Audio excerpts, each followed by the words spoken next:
What's up, y'all? Y'all hear me? Yeah, sorry we're late. I got my ponytail caught in the merry-go-round at work.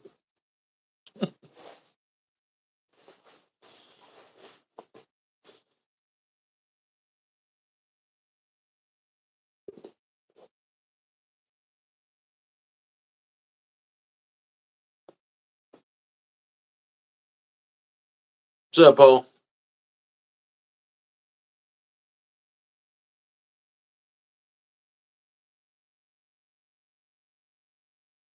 Yeah, I can't. Are you able to hear me?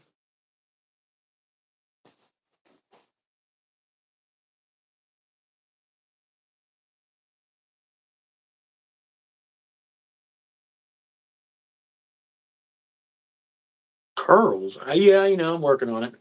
Cool. Yeah, Ryan's working on some sound stuff real quick. So what's everybody been up to while he's working on this stuff? What's up, Cat?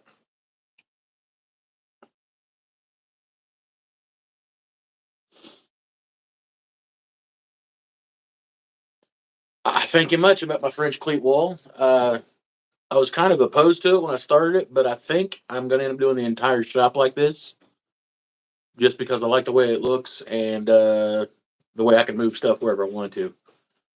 However, it is a pain moving stuff. It really is. Like, Here we go. hey, You hear me? Yeah, we can hear you. Man, dude, what a last hour I've had. Dude, I posted the live and everything, right? The link earlier and stuff like that. I think it was yesterday, and I did all the information in the description box and everything. And then it didn't give me the option to add you in. So I totally just, that's something I didn't do. And then I tried to do it again and it wouldn't allow me to do it. So I had to redo all the shit. I was like, son of a fucking It's the price we pay to be badasses, man. It's the price we pay to be badasses. Yeah. I'm here, though. I'm here. And, hey, we're here. We're faithful, by God. We might not be on time, but at least we're faithful. Yeah, you're right, man. Shit is mostly me. Shit. No, it's like the temperature in Southern Ohio broke 35 today. It's raining instead of snowing, so I was like, I am shooting this video in the shop. Nice, dude. Your shop's starting to look really nice, by the way. Good job. I've got some lights coming. I've got a new air compressor coming. I'm building a dampening box for the new air compressor, so it won't be nearly as loud. I've got a rather large light that I can put on the opposing side of the shop to get better lighting across from it to up production quality a little bit. And I was just telling, I think it was Michael in the chat here, I think I'm actually going to run French cleat around everything in my shop, just for the simple fact that you can smash a whole bunch of tools into a little area, and this stuff's modular as all get out. I was kind of opposed to it when I first got it, but it works out pretty good. Yeah, it looks nice, dude. I think that's going to work out throughout your whole shop. I think you're right. Is that my chair squeaking like that, or is that like a saw in the background? No, okay. So my bathroom, I have some guys doing tile. So is it like real loud? No, it didn't. It sounded the same as my chair. I didn't know if it was my chair. I was going to bust out the WD-40 on this bitch. I'm gonna go spray WD-40 on them. Mason with it. Stop, damn it. I'm gonna start kicking my ass. Damn, we got some people in here, huh? Hit that like button. We got 5 likes. You got 18 in here so far. Should be some more coming. Heck yeah. What's up, Hector? Hector's a fellow carpenter of mine and a good friend. Glad you could join us. Mr. Ricker, Michael, Paul, Cat's in the building, Old Path. Who else is here? Red Paw. Nice to meet all you guys new that I haven't met yet. Yeah, this is my PIC, Hector. This is my partner in crime. Started doing lives together. It's been a lot of fun. He's a fellow content creator on YouTube and a woodworker.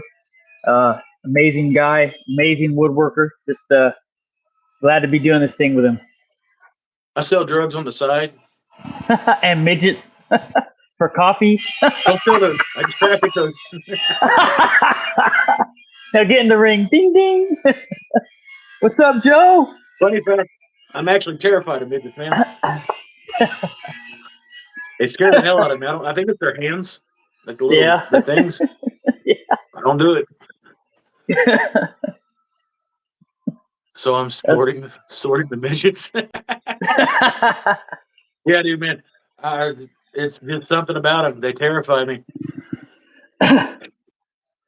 I used to have a thing with clowns, man. When I was a kid, it was that Killer Clowns from Space movie, and then I went to a circus, an actual circus, and like the ringmaster or whatever, he was like on the mic and he was like putting the spotlight on. And one of the clowns, well, a couple of the clowns came to me and started hitting me with wiffle ball bats, like the fuzzy bats, and it like scared the shit out of me when I was a kid. So for a long time, dude, I was like, "Leave me alone, clowns! Leave me alone." Dude, I'm a rather large man, and I'm big enough to eat my weight in hay. And there's like 3 things in the world that I'm scared of, like other than like my mom and my wife. But like midgets, like hand puppets, like they freak me out for some reason. Not like Kermit the Frog, but like sock puppets and shit. That's weird. And the dark. I'm terrified of the dark, dude. Like I've always been that way. Like Still? Oh, dude, I used to work in a jail before, like they put me out on the road and stuff, and the power went out, and I fucking mowed over like 7 large men getting the fuck up out of Dodge. I didn't care. I was just running for the nearest exit. I just kill each other. I don't care. I'm out. Like I want no part of the dark. Said, "No way, dark. Get out of my way." Yeah, like you can put me in a field and it can get dark, and I'm cool. But like if I'm in a building and it gets dark in there, like I freak out. I don't know if it's just where I'm enclosed in the dark or what, but nah, I don't do it. Yeah. Yeah, for Yeah, me, I man, think Michael, I hate sock puppets. They're creepy. they are kind of creepy, man. They are kind of creepy. I'll be honest with you. That comedian guy who has like the puppets, I'm like, I'm cool, dude. I'm cool. Yeah, I mean, I don't know. that guy is like that far from being a full blown psychopath. I don't even You know the know, guy's name. like just imagine him at the foot of your bed with like the weird little puppet thing and a butcher knife, and it's not that far fetched. Yeah. Yeah. Mike says his is clowns too. Yep, for sure. Yeah, It was definitely. I mean, it was definitely my experience with the movie first when I was like a kid. You know, when I was a young kid, just came on TV and I was like, man, what is this? And it just scared me for a long time. And then that happened. So here we are. I'm good now. I think maybe. good now. Mike's gonna dress up like a clown our next live and scare the fuck out of me. Just kidding. Anyways, thanks for joining us, everybody. Nice to have everybody hang out with us on this fine Saturday evening, afternoon and evening for some, and morning for some. Michael, what's up, Keith? Yeah. Good afternoon. Glad y'all could come. Someone jumped once with a clown mask. Well, they ended up with a broken nose and a jaw. Couldn't help it. Yeah, man, that quick twitch reflex, man, you can't control it. Yeah, especially when something startles you. I'm sorry. Go ahead. I was thinking, I've got a couple spaces in my shop here, and I believe it was Joe from DIY Lemons live stream last night. A lot of people were talking about stickers and stuff like that, and a lot of people don't have stickers. And we've got some pretty faithful people that, tend to show up at these lives and all that stuff, and they kind of get together. And I've already made one later for whenever Daniel pops in here. I can't let everybody see it until he gets in here, but I got a segment of wall here that's kind of too small for tools and too big not to do anything with. So I'll have one of y'all put my email in here, And I want y'all to email me your logos for your shops and stuff like that. I'm going to make some little emblems. I'm going to attach them to my wall. That way they'll be in my videos and stuff like that. I know that Ryan's got a pretty badass logo. Timber's got one. But that way they'll be in the backgrounds of it. I can point them out during videos, stuff like that. Kind of like keeps it all going, keeps it flowing with the network and spreading the word about everybody's channel. Yeah. And be a pretty cool place to go. And since how Daniel was like kind of like the first member to join the channel here, I figure he'd get the first one to hang on the wall, and we'll show it as soon as he gets in here, if he comes in here. That's a nice gesture, man. That's cool. I'm sure he's gonna love it. No, he probably won't. Not this one. What's up? What's up, David? Mr. Ardito in the house. What's up, Cody? I tried to Ardito my shop. He Ardito'd it up, baby. His shop's looking very Ardito. I'm just, if I could get the cleaning crew to stop beating at the door when I'm like doing lives and stuff. Yep. Yeah. Thank you, Mike. It was pretty cool of you to share that. Yeah, send me your logos, stuff like that. I'll do the cutout and the engraving stuff like that. I want to hang them up on my wall. That's awesome, dude. Yep. That's real awesome. Very cool. Very cool. Your kink and fetish. You can send me that if you want to, just not the same email. Very cool, nonetheless. I think that's a really cool gesture. Yeah, that's going to be a nice little thing that sets your shop. That's different from other shops. A lot of shops won't really showcase like a lot of other fellow woodworkers and content creators. So that's really cool. It's really cool to support others, which is cool. I like that, man.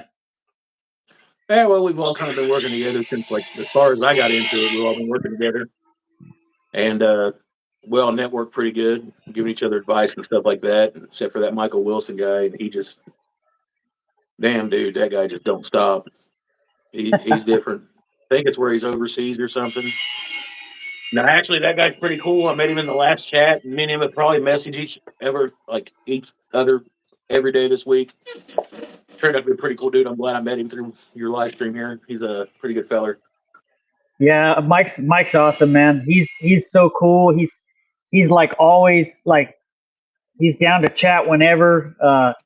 I've had numerous phone calls with him, tons of messages. He's always sending me stuff, giving me ideas. He's just a really good friend that I've made out of this whole thing, and very supportive and very helpful. And I try to be the same for him, and that's really cool that he is for you as well.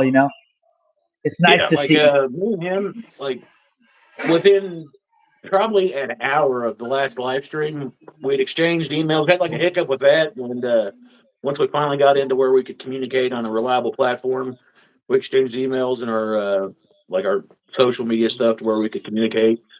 And I was sending him the templates and stuff that I was reaching out to sponsors and affiliate stuff with, and he would give me a list of people that he'd been networking with, and it's been nonsense. He's been bouncing his ideas off me. I've been showing him the stuff I've been making, so it's been pretty cool. And that is cool. He's a pretty solid dude. Yeah, he's a solid ass dude. Solid ass guy. He's always down to help, and the guy's just I will say this about Mike, aside from being a good dude, that he is a tireless worker. This guy is like, man, shout out to you, Mike. You're doing the damn thing, brother. And just keep going, bro, because you're gonna get there. I promise you.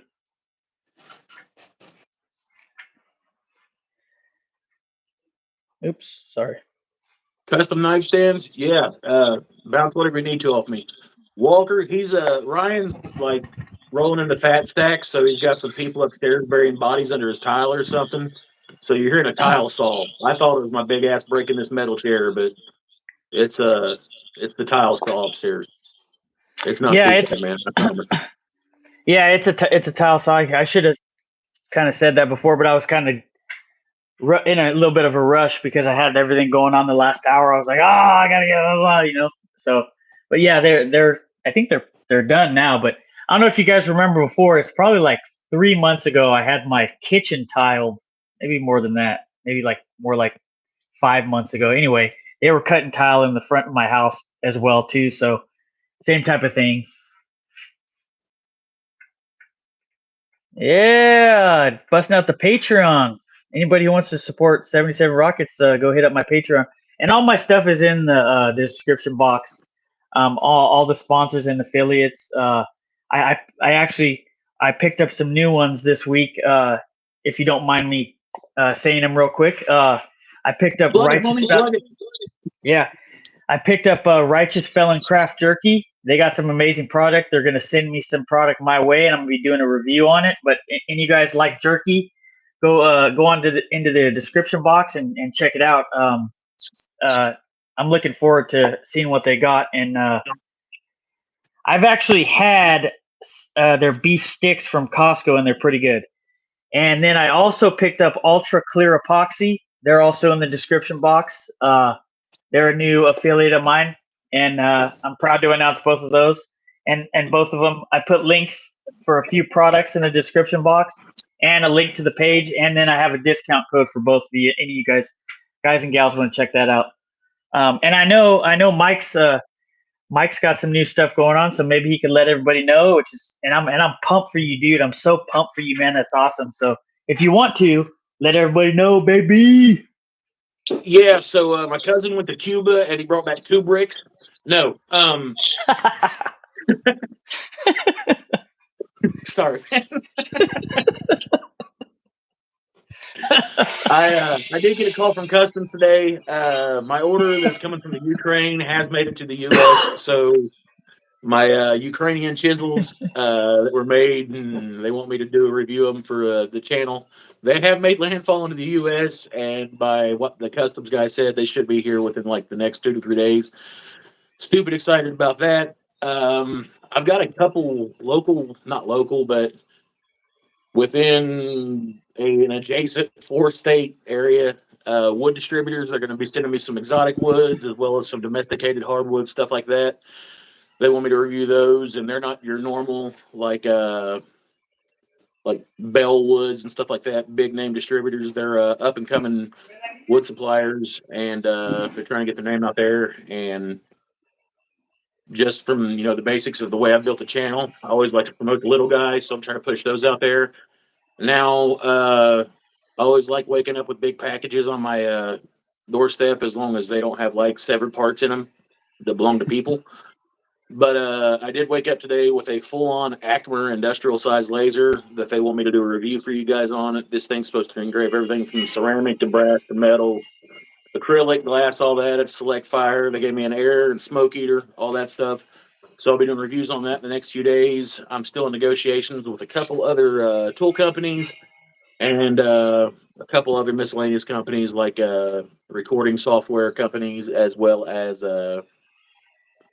editing software, and even a beard care company, because you got to keep your man looking pretty. Nice. What's up, Barndo Yes. boy?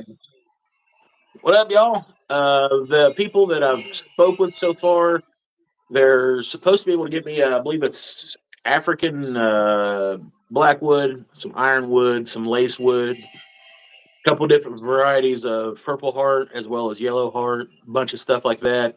Some pin blanks if I want them for the lathe. I've also got a micro or a mini lathe coming. I've never used one of those. I'm sure it can be a whole lot different than working the Franken lathe over here. So the shop should be seeing some big changes over the next little bit now that the weather's starting to churn and I can get in here and move around. I had to get like 3 months of build up and the aftermath of getting all these orders out in order for me to get in here and walk around. But on the upside, I can actually get in here and take more than 2 steps in any direction in my shop. So it should be better to like film for the professional quality of the shop as well, and make it a little bit more pleasing for the viewers and stuff like that. That's awesome, dude. Yeah. That's awesome news, and congratulations to you. I know you work real hard, and I know you're putting in a lot of work to make your shop look a lot more professional, which it does. It looks amazing, and I see big things to come for you, my friend. Yeah, I appreciate it. It's a work in progress. I'm looking into slave labor and all along for my children now. So, What's up, Amy Joe? what's up, Amy? Yeah, Mike, I just got to jump on my lathe. I haven't even done that yet. Go figure. I have 4 days off here, and I haven't. I kind of been just hanging out, you know. I think my next lathe project, honestly, is I've got a couple like turn of the century hammers, and I've got my old chiseling mallet that I built. I need to make me a couple handles for them. I'm gonna give it a shot making me some rounded handles because that wall needs some old school rounded hammers. You can't just hang up like an east wing up there and call it a day. I'm kind of going with that, and like I've got literally everything up there. All those planes, except for the one on the bottom, I have restored. So I mean, they're not exactly a bunch of tools you can go buy new. So when I'm not here, or I'm not at school chasing around kids and kicking them in the hallways and stuff like that, I try to find these old tools and restore them. I actually done a video of me using old tools and stuff like that. It done all right, but I kind of got a thing for using the older tools. So I think I'll probably end up doing a video on building a couple planes and stuff like that, the wooden block planes, and showing people how to do it. That way, you know, if you don't want to spend a couple $100 on a plane, you can build one in your shop out of a chisel and some wood. That'd be very cool. I would definitely want to see that video or videos. You know. Oh, you did live. You did live with Joe, Amy. Damn, I missed it. I didn't know what was going on. I've been there for that. Damn, Old man, that Papua sucks. lazy shit, man. I gotta start. I gotta start notifying more.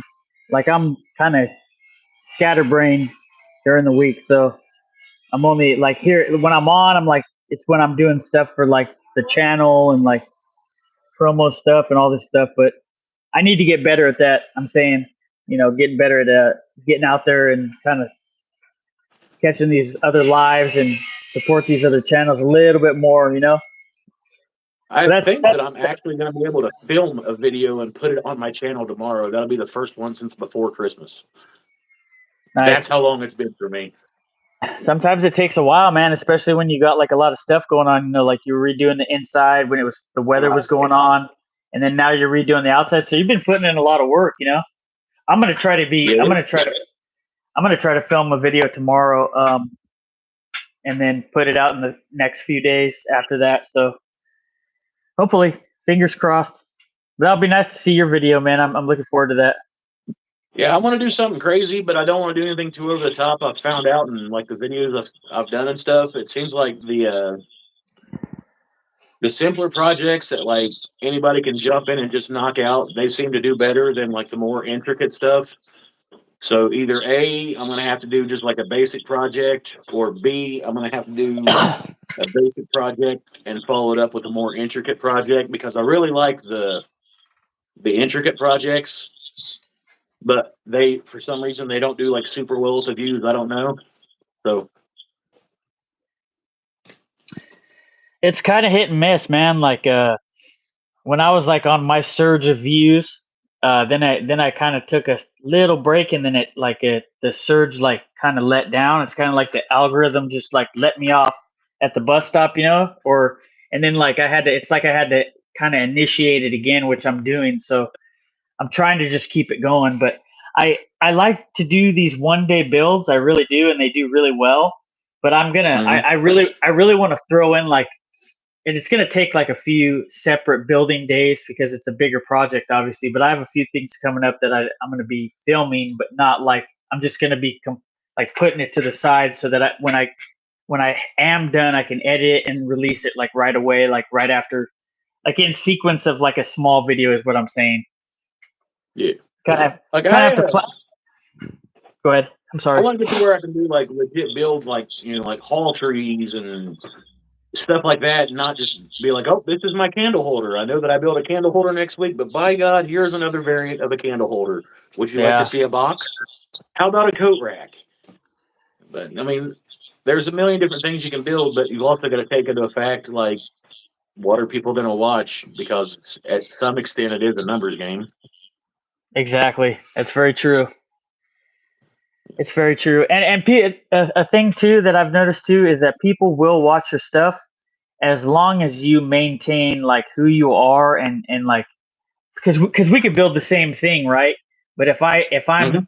if I just put my humor and my like twist and my building twist in my videos, I'm always, regardless of how many people there are out there, I'm always going to be slightly different, and you're always going to Oh be yeah, slightly different. That's something that you have to continue to do, and that's what I try to do. Hopefully, you guys like man, my you could stuff. literally build the same thing, and I feel like they would watch it not for so much of the build quality, but they would watch it to see how you done it and see what kind of dumb shit I would say why I'm doing it. Yeah. And that's just it's kind of the way it's just the way the channel works. I mean, I enjoy it. Awkward. Ah, you're not that Amy awkward, Amy. Hey, that's a good thing though, Amy, is just being yourself and just being kind of weird. I mean, you see my videos, I'm wearing a damn freaking football helmet in my shit. Like, you know, there's different. I mean, you see the different. All my workers show up. My different sides of myself show up, and they want to give their input in, which they need to kind of calm down. You know what I'm saying? Just kidding. Anyway, it's all fun. You just got to keep being you and keep being unique and kind of throw your humor in there. If people like it, they like it. If they don't, they don't like it. Amy, I'll tell you the same thing that I told the guys earlier. Send a copy of your logo to my email. I got a section wall over here. I'm hanging up everybody's logo up on. I'm not really doing stickers in the shop or anything, but I'm going to make everybody's logo out of wood. And everybody's in the community where we're all kind of tight knit. I hang them up here. That way, they'll be in the background of at least all the videos and stuff like that. Let's see the shot of you on that one before the last one. Before stitches. Yeah, safety first. Midget incoming. Safety first, Joe. Got to wear that helmet, you know.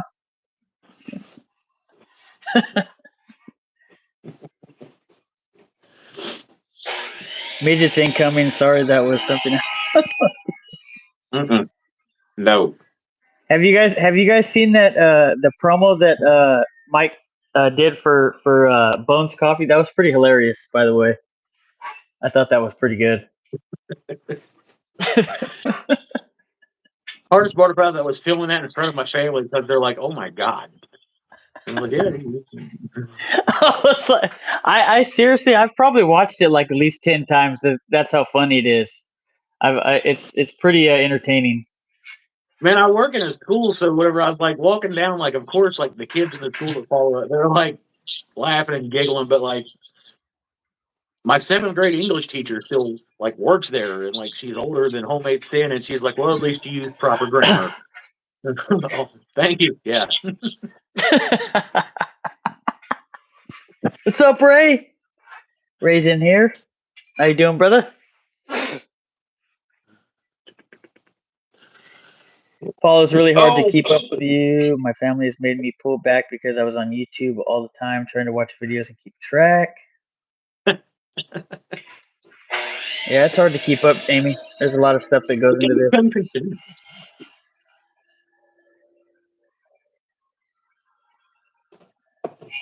So what's everybody got going on today? How's everybody doing? Any projects going on this weekend for anybody? To be honest, I haven't even came up with an idea for the project tomorrow, so I got to kind of put something together on the last minute. Nice, posting Mike's channel. Appreciate it. Anybody who's not subscribed to Mike, go check out his channel. It's awesome. It's like a snuff movie without the snuff. Yeah. It's very time consuming just to watch everyone. Yes, it is. It's very time consuming. It's kind of. I did happen to jump over on the Vineyard Farmhouse that's live streamed the other night, and like he brought me up on his live stream house and all that.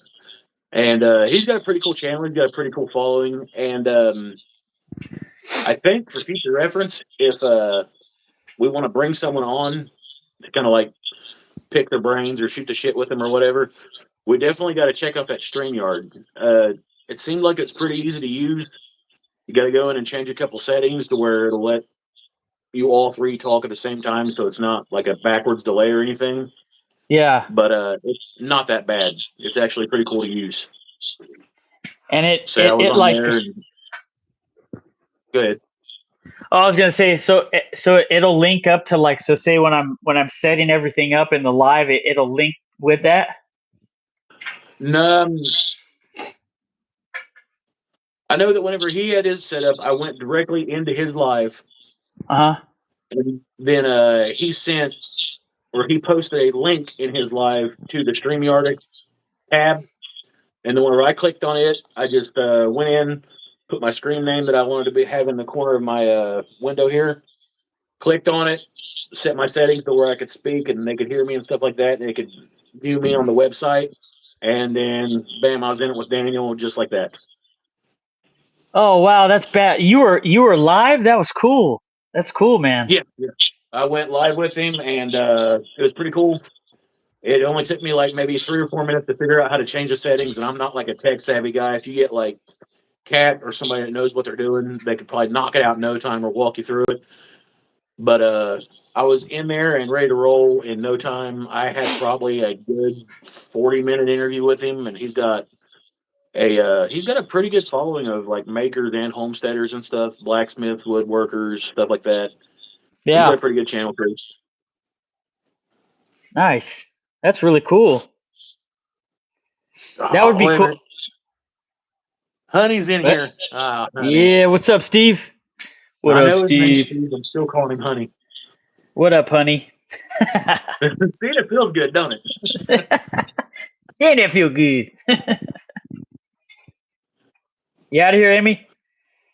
All right, Amy. See you later. Be safe.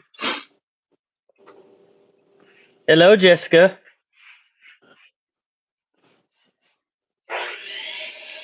Jessica's in the house. Woodworking show today in Toronto. Lee Valley Tools and all his tools. Just go home. You pick anything cool up, Timber? I know that you was talking to me about that, David.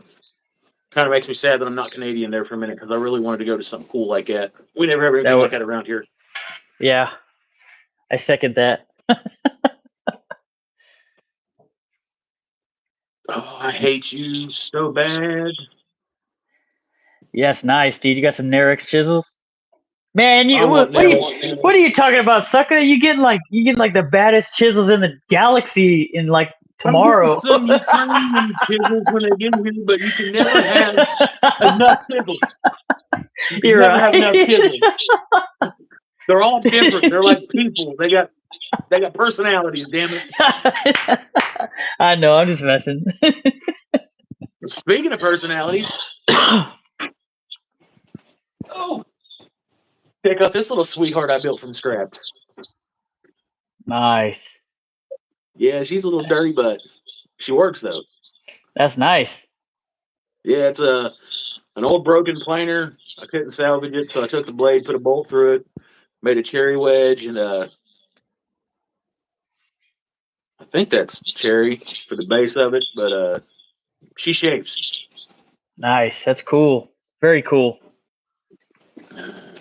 Oh, you got some skew chisels? Nice, dude. Yeah, that chisel looks awesome, man. I second that, Joe.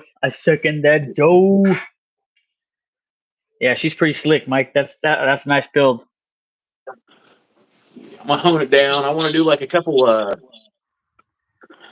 There's a couple old school chisels that you just can't get anymore unless you want to take out like a mortgage and maybe sell a testicle. So, like, I'm gonna make probably a rabbit plane and a couple coffin planes. Nice. And eventually, I'll move the metal planes off my wall and have nothing but wood planes over there. So, that'll be nice, dude.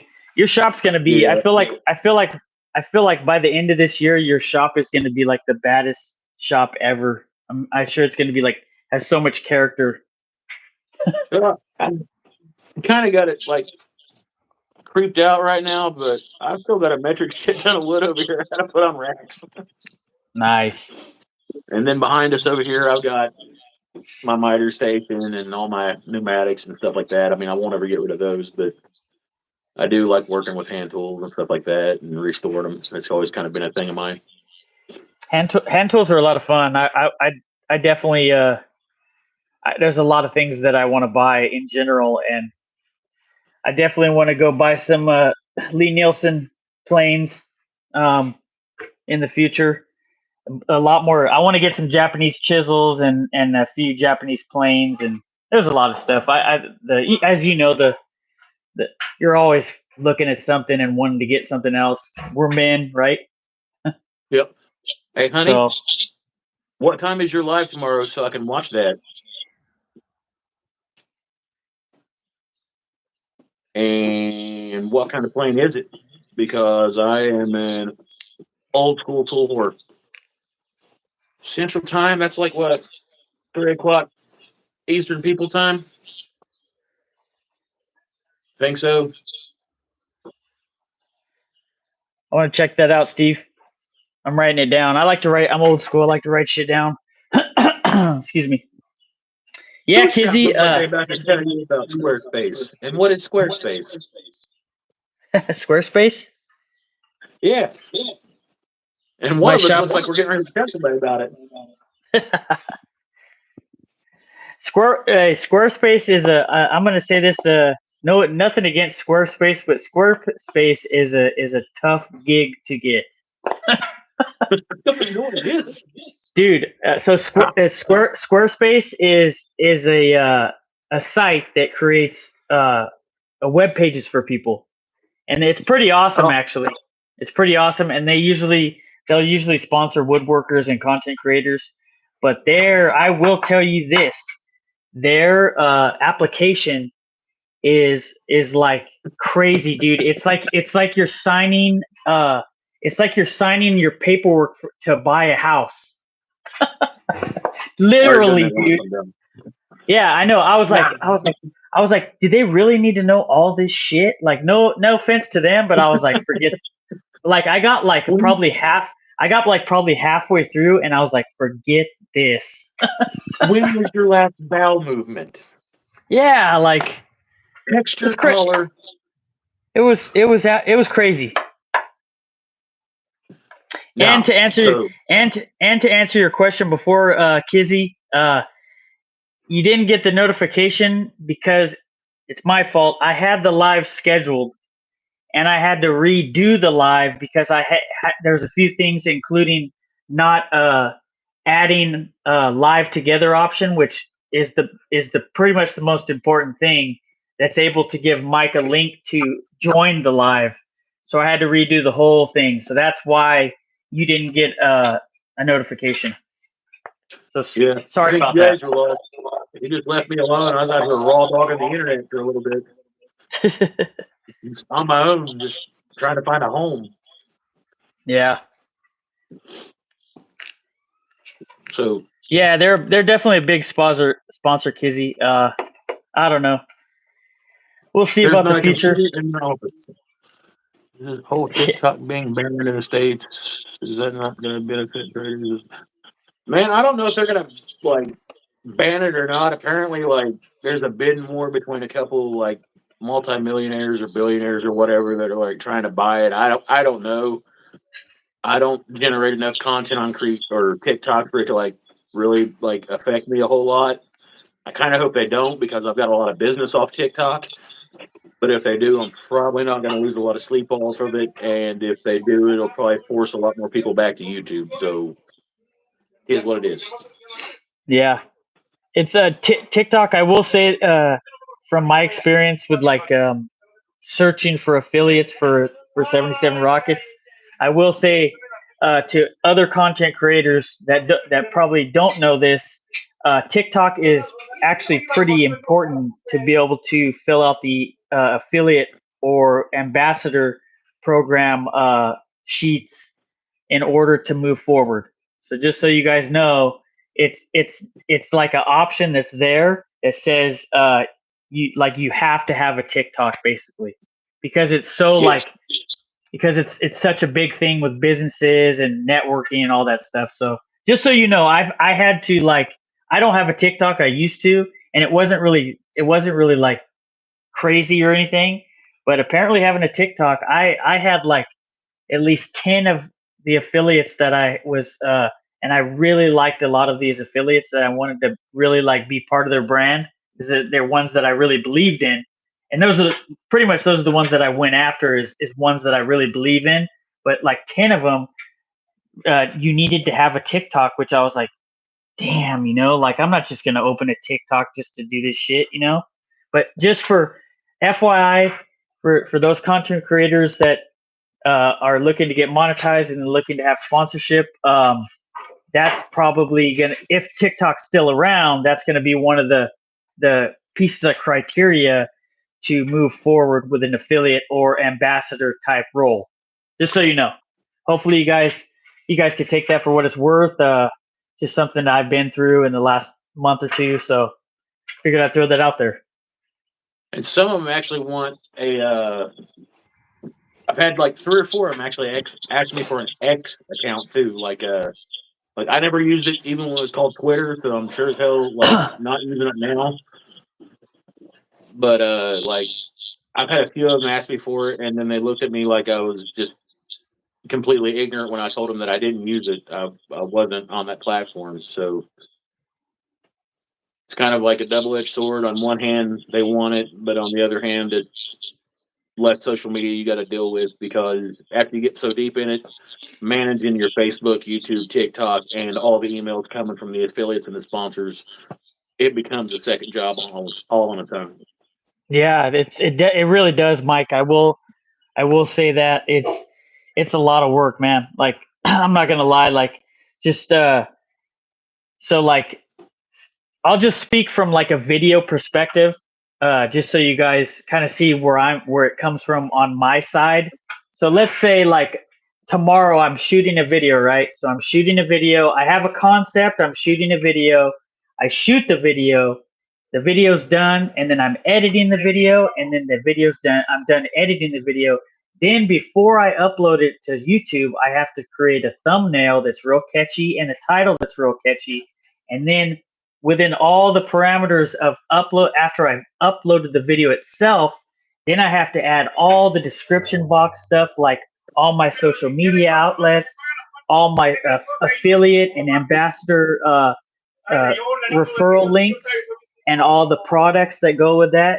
And it's just like it's a lot of work. I'm just telling you guys. And then like you're constantly like, when you're trying to like have a good relationship with your affiliates themselves, you're constantly emailing these companies, and it's just, you gotta like kind of, it's a lot. It's a lot. It's way more than what I ever anticipated it was going to be. Like, I know that here in the very near future, I've got at least 12 videos that I've mandated and marked out that I've got to do, that I absolutely have to do a certain way. And that's over like the next few months. But back to what he was saying, like, you have to have, like, your thumbnail, like, believe it or not, the analytics and everything plays into it. Like, if your thumbnail's not good enough, you're not going to get like that much curb appeal, which isn't going to build up the retention on it. And then if your content's not good enough within the first few minutes, you're not going to build the audience retention. And then some of these people, these affiliates and the sponsors that are wanting to look at your stuff, they actually ask for like, what's your retention rate per video? What's your time viewed per video? Stuff like that. What's the average running time of your videos? So, I mean, it's kind of crazy that they want to know all that. Yeah, they do. Yeah. It's very important for them. They want to know your click-through rate. They want to know your like your average watch time that like someone watches your video. They want to like just all kinds of stuff. Where are you gonna are you going to be doing a review for my video for my product? Are you going to how are you going to be using my product? Like stuff like that, which is not a problem. Yep. It's just they just want to know, you know. I've actually had one company send me a script, and they're like, "This is what we want you to say in reference to your review to our product." And I was like, "I'm not doing that." And they're like, Yeah. "What do you mean?" I was like, "Look, I really like your product." I was like, I've used your product before. I don't care to give you an honest review, but I'm not reading that." And they're like, "Well, this is what we want you to say." And I was like, "Then I'm absolutely not gonna. I'm not gonna accept your offer. I'm not gonna review your product." And they're like, "Are you sure?" And I was like, "100%." I was like, I'm not doing that." Yeah. Like it's words that I normally wouldn't use. It's just a demeanor that I normally wouldn't be in. And then after I filmed it, they wanted me to send it back to them to make sure that I didn't deviate from the script that they sent me before I posted it on my own YouTube. And I was like, I'm not doing it. I can't do that to my guys. Yeah. It's got to be something that really jives with what you believe in, what your channel's about, and just something that you can wrap around and really support, because they'll support you. It's kind of got to be a good partnership, you know. I feel, in my opinion. Trying to read some of the comments here. Go for it.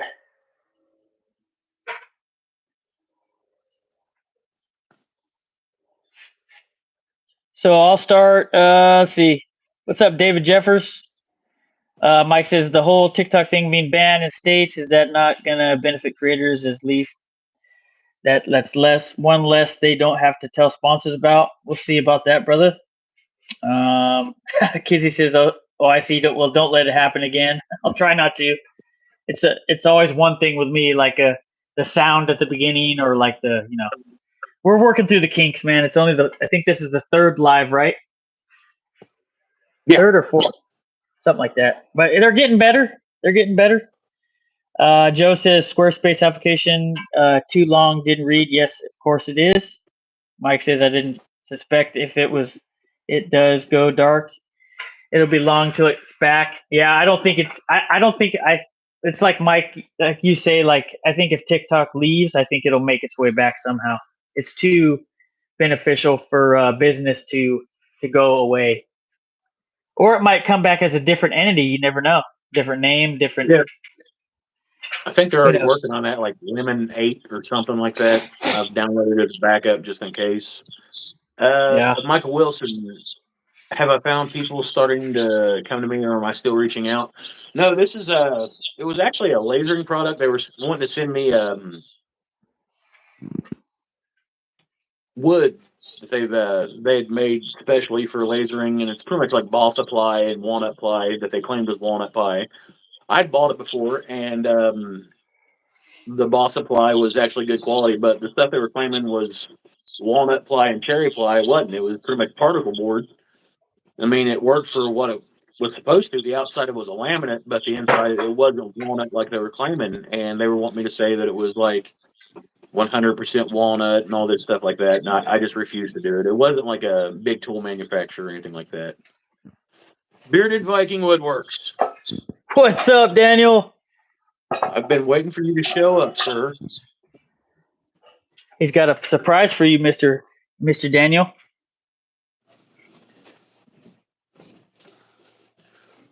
So Daniel's been doing like copious amounts of like caffeine or other illicit substances to keep him awake for days, I guess, because he does like 3 lives a day now. So the other night he was explaining some rules to somebody, and I took an impromptu screenshot because I knew it was coming. And I sent this to him, and I told him I was going to hang it in my shop. And I explained this to you guys earlier, but Daniel was the first person to actually become a member of the channel. So I took a photo. He was counting down, but he might have counted down with the wrong finger. And I figured...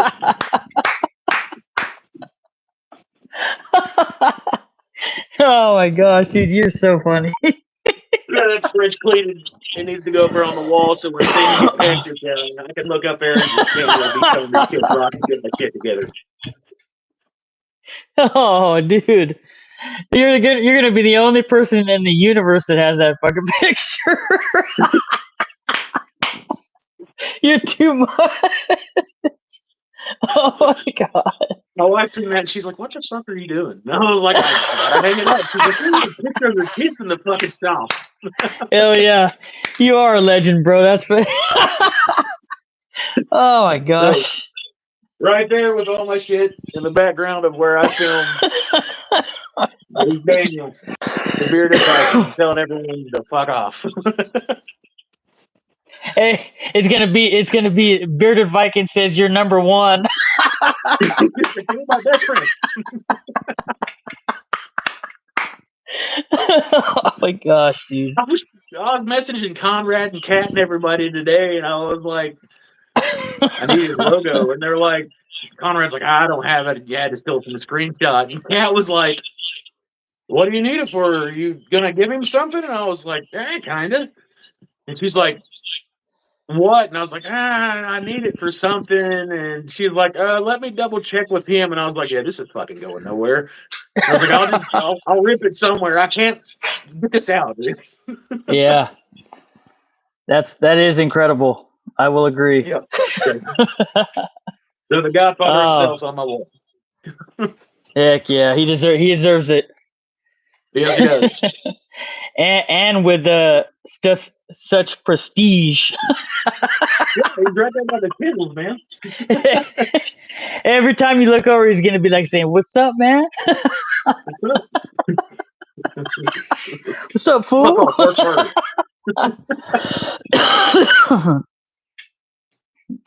Michael, listen, what the fuck did I just witness? I'll be right back. I'm gonna get something to drink real quick. Take it away, brother. Group. No, I would not sell Daniel's face or his logo on the BV group. You're damn right I put it on the cleat.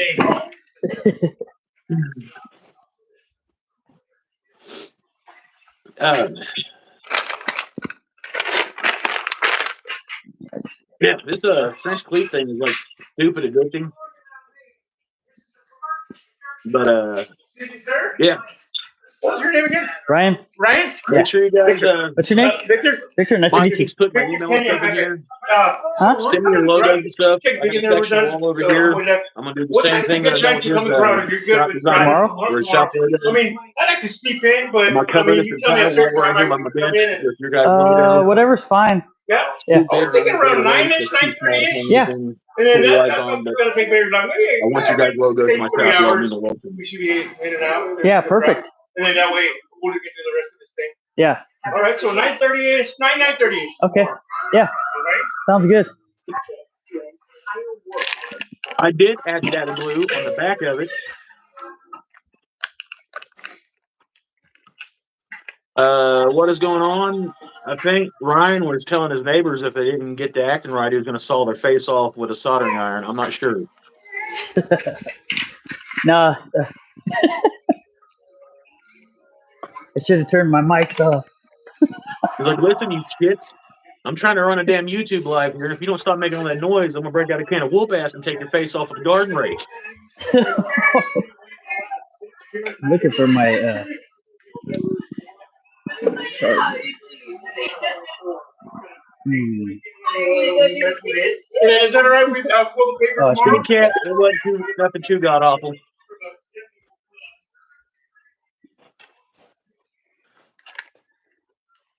I had to get myself a little snack too. Sorry about that.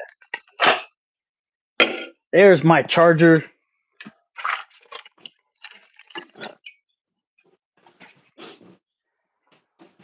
Let's see.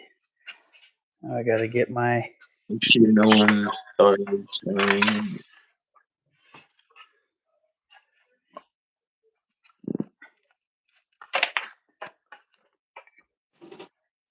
No one stars signing or y'all be monetized. What the hell? What'd you say? I was reading what Mike said. He said, "Make sure no one stars signing, or you'll be demonetized." Thanks, Timber. I'm super fond of the cleat wall, man. Nobody's stars shining. I don't get that. My mic's probably gonna. We'll see how my volume is. I'm gonna have to plug in my phone. Start singing. Oh, yeah. I don't think enough people show up in these for us to actually make any money anymore. So, like, it's kind of just like a hangout session. There we go. Can you still hear me? Swedes. Hey, is my volume still good? You're good, homie. Okay. Just double checking. Chew with your mouth open. What did I miss? ASMR. One of them mentioned something about having top surgery, and Daniel said he was going to start building boats. Nice. No, he did not.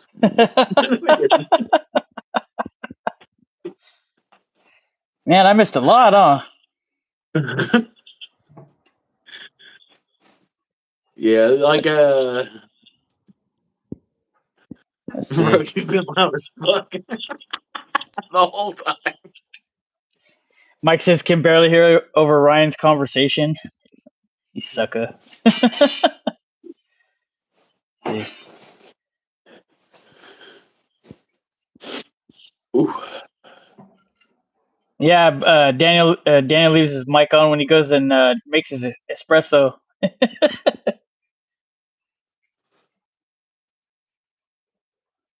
Been a couple times this week when Daniel like thought he's ended his chat and he was like rolling around the shop singing and moonwalking and shit. Oh, it's okay, Kat. I left my mic on. Yes, I do have a French cleat system on a pegboard because Baltic birch is expensive as shit. And let me get you up here real quick. Anything that I can't mount on a French cleat, I've got a whole bunch of the little pegs to go in there.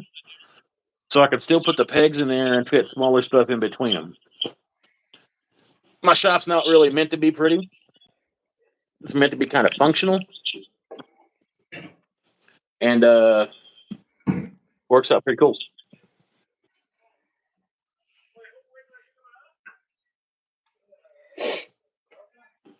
What's up, Robert G? You're here. Yeah, Baltic birch is I know I don't want expensive. to use Baltic birch, but I wanted to look important.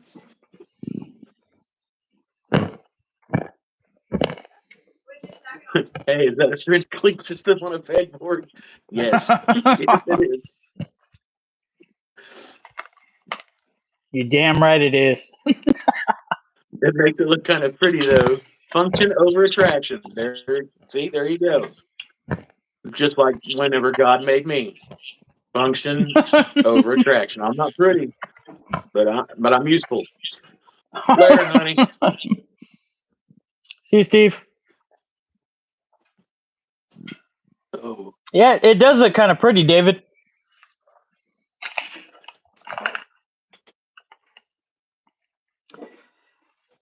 Sorry about being so loud when I had to leave the room. No, he's not mocking you. I think he's just giving me hell.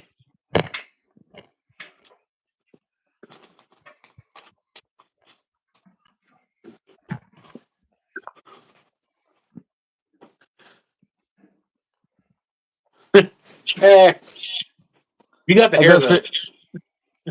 Who, Daniel? Daniel definitely got the hair. Both of us. You got the hair, though, until I get down there. Yeah, he's got that hair. Hey, you watching the fights tonight, Daniel?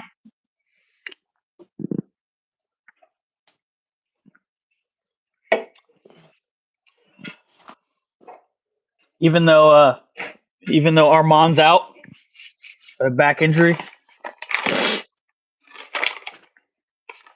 I don't know, man. I think Moicano can make some noise, brother. Yes, I'm still after his hair. Not all of it, just a piece of it. Hey, look, you can say what you want, but my photo's badass. But out of respect for you, if you want, I'll take it down.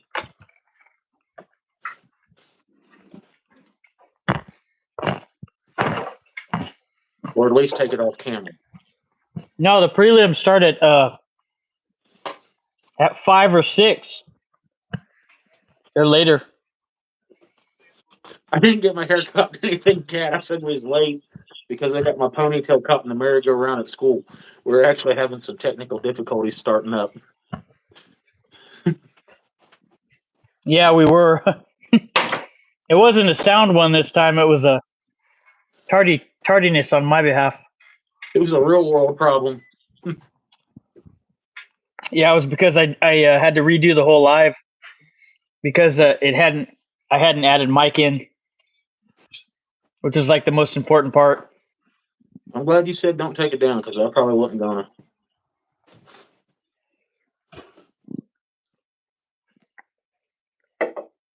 Oh, nice. They're on right now? I thought they started a little bit later. Dude, it's always my fault. But he's It all is. right, dude. So we'll let him be all right. Say Monday is the Ohio State Notre Dame game. So, nice. Yeah. I'm Who's winning that game? Who's winning that game? OH. I know Cat's in here. Finish it up. I know Ryan Clark was. I was watching the NFL pregame today, and Ryan Clark was. His son plays for Notre Dame. He was like all pumped up about the game. There's Cat. Man, it's crazy. It's like the number 8 and 7 seed, huh? Dude, I'm telling you right now, Ohio State is on fire this year. I watched that last game and then saw your boy pull that swoop where he jacked it at like the 8-yard line and ran it in for 83 yards. That's great. Let me tell you something, brother. I cannot. Patty to lose. Okay. I think he's talking about Morcano. You talking about Morcano, David? Or Daniel? Sorry. Daniel. I said David, my bad. Afford. Yeah, he said, I cannot afford to lose. It's like he's thinking something I don't know. Ryan's throwing gang signs at his neighbors. No, they're coming back tomorrow at 9:30. Money Moyoc. Who you got winning that bantamweight title fight, Daniel? Nurmagomedov or Merab?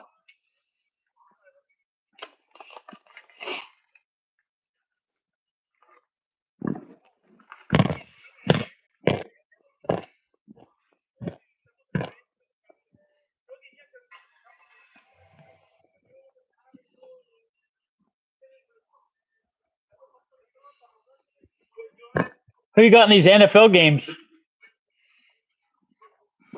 I don't watch the NFL. Not at all? I watch college ball and high school ball. Now, hockey's a different story. Oh, I love hockey. Red Wings, homie. Red Wings. I'm a Penguins fan.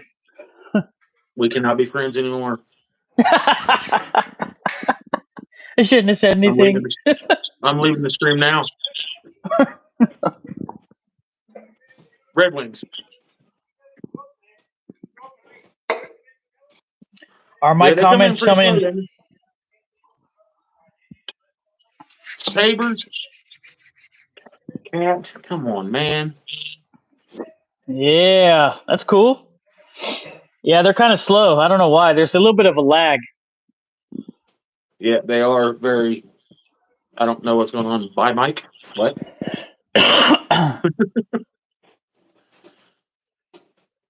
Do your lives have that problem, Daniel?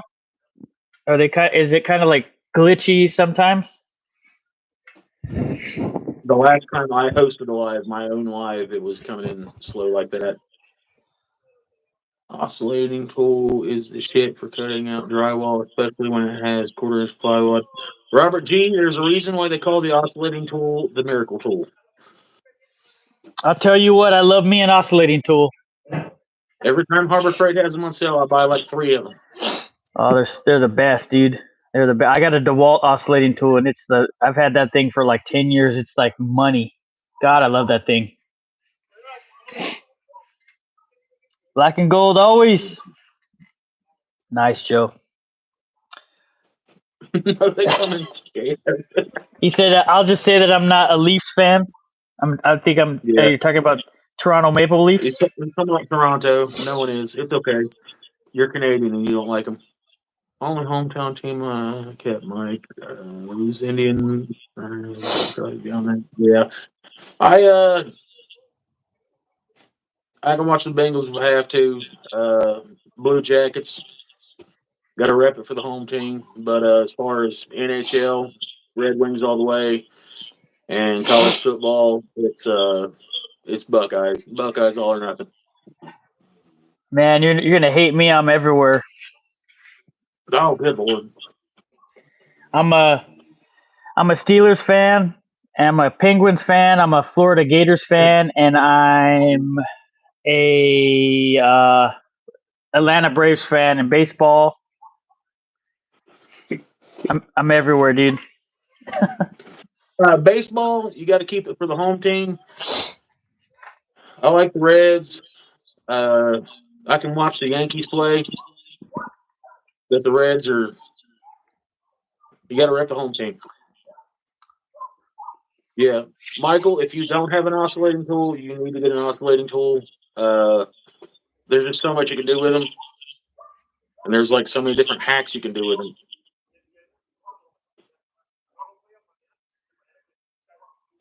On my list, Daniel. Oh, I missed something. Dropped a hot. Oh, you dropped a new video, Daniel? I haven't got to watch it yet, man. I was hustling to get in here thinking I was going to be late, and I showed up to be early. Pirate Woodwork. Hey, Pirate, what's up? What's up, Pirate Woodwork? Go. What's going on, brother?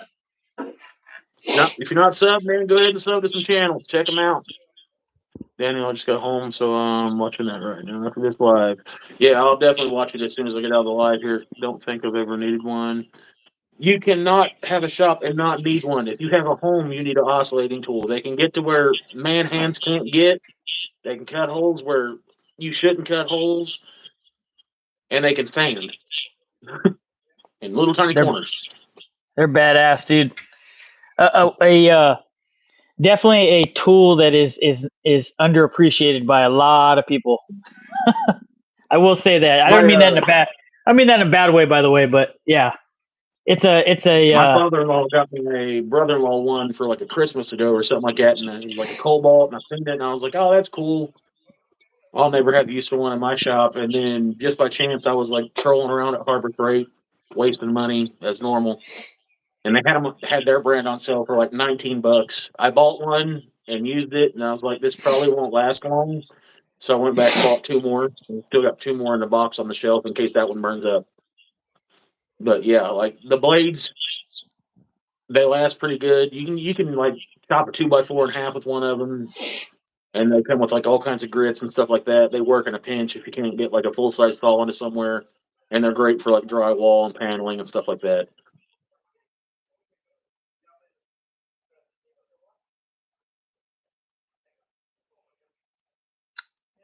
It's spread like crazy. Yeah, they're awesome. Yeah, they are. Yeah, mine's cordless too, Joe. I don't have any cordless stuff at all, man. I don't think I have any cordless stuff except for like drills and impacts or hammer drills in my shop. All my cordless stuff's all hand tools. The reason, well, I should say that by trade, I'm a carpenter. So probably 14 years ago, it was a Black Friday, right? And I was like, you know what? I'm gonna go to Home Depot, and they got a sick deal on some Milwaukee, like a big package, like it was like a 12 tool pack out, and it was for a good deal. So I go, and they're like, we don't have any in stock, and I was like, you don't have any in stock? You guys like just opened like for Black Friday, like how do you not have any in stock? It's like we don't have any in stock. So I took that as a sign that it was time to go DeWalt. So I got a DeWalt package that was like 10 tools with a big box, and I haven't looked back since. I love DeWalt. I love my DeWalt drills. I do not like the DeWalt price. That's what, yes, Kizzy, that's what I said. Like, the only thing cordless I got in my shop is my drills and my hammer drills, like my impact and everything, and like my old school hand tools, I guess, are DeWalt. cordless. Yeah, I like cordless tools because, you know, for side jobs and just being a carpenter, and I'm not just a DeWalt guy. I have like a few things like, so when I was doing my sheathing for my shop, not my shop, for my shed, my DeWalt cordless framing nailer freaking just, I shot a nail and just boom, just cracked, like it had a big crack, and it just stopped working. So I went and I bought a Milwaukee framing nailer, cordless one, and I like it. I like it a lot. I wanted to buy a pass load, but the pass loads in the last like year have literally gone up like $130. Like, you're talking about a pass load that's like $380 last year, which is still quite expensive for a framing nailer, as opposed to like this year, it's almost $500 for a pass load, which I was like, I'm good. So I found a Milwaukee framing nailer that was like $325 or something, which is on the cheaper end, but it works damn good. And then, as far like, I have a brad nailer, a cordless one, and it's a Metabo, and that thing's badass. I love it.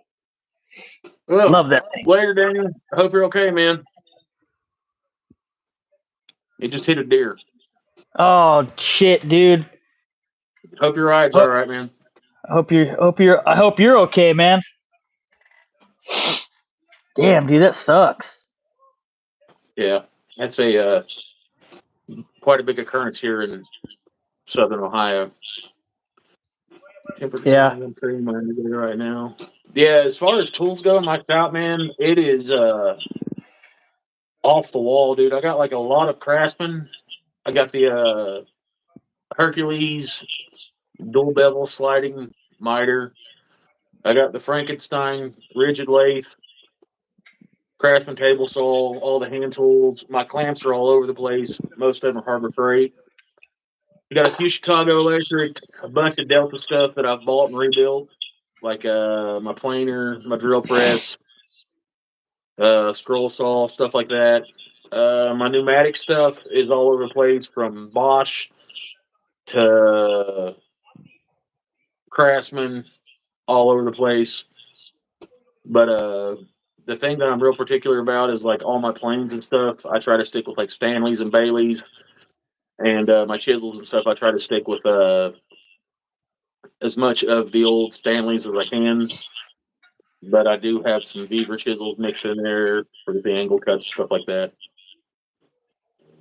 But yeah, Nice. As far as tools go, I'm not like really wrapped up on one brand. If it works, it works. Yeah, that's true. Some work better than others. One thing that I would be super excited about getting, if I could come across one that wouldn't break the bank, is one of those Bosch barrel grip jigsaws. I got to play with one of those. Those are really cool. And I'd like to get me a good battery-powered orbital sander. Because my sander is still corded. Oh, speaking of sanders, dude, I'm gonna do a Beaver is sending me a sander, and one of those, the belt sanders, oscillating belt sanders with the I don't know what you'd call like a spindle and then the belt combo. So I'm looking forward to that. I'm gonna be doing a review on that. I'm pretty pumped because I've actually never used one of those, so it'll be fun. All right, so Robert G, you got Narex chisel too, or Narex chisels too? And you people.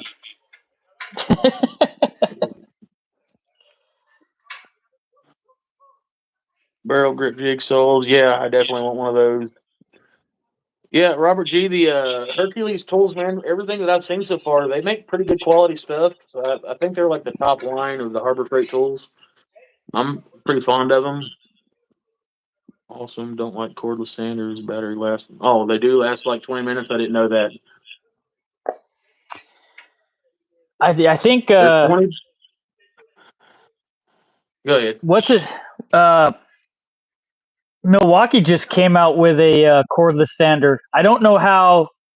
I mean, they come out. It has like a real small battery, but I just saw that 731 did a video on those, and they're supposedly supposed to be real good.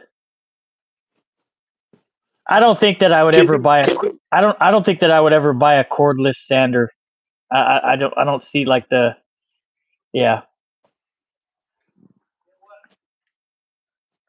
I would actually like to buy, as far as cordless stuff goes, I'd actually like to buy a cordless jigsaw just to have. Ever been on Lee Valley Tool site? Kizzy, there's nothing wrong with Narex. They're like pretty much top of the line stuff. I would love to get my hands on a set of Narex chisels. There's nothing wrong with them. They're like top of the line, great stuff. Like next to like custom made by like the greats, Narex is phenomenal stuff. Like, yeah, they got some awesome stuff. Their matching box sets are just like outrageously expensive. Back there a while ago, they had a shortage on them, and they were kind of hard to get to.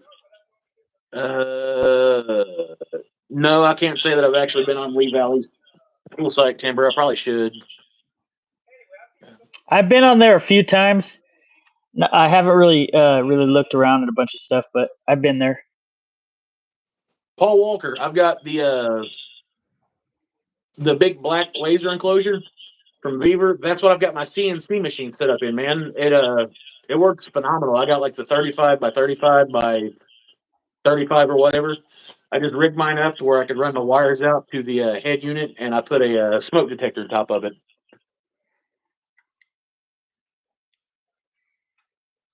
Just trying to get caught up on the comments so people don't think I'm ignoring them.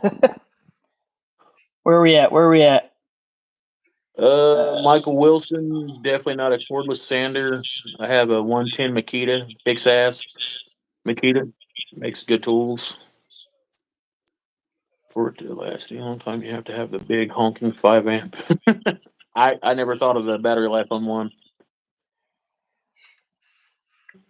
Yes, I am very excited about my Ukrainian chisels. They should be here in next couple of days. I really am, Michael. I can't wait till they get here. I would be too, man. I would be too. That's awesome. Only thing they wanted in return was a video and an honest review, and I can honor that. Yeah, the Narex Richter blades are very, very nice. For the neck drops, I need one to clean out half laps. Are you talking about like a? You're talking about like a Go ahead. Talking about like a mortising chisel, or like a skew chisel. A chisel or a like a dado plane. Because if you're talking about a chisel, you're talking about one of these.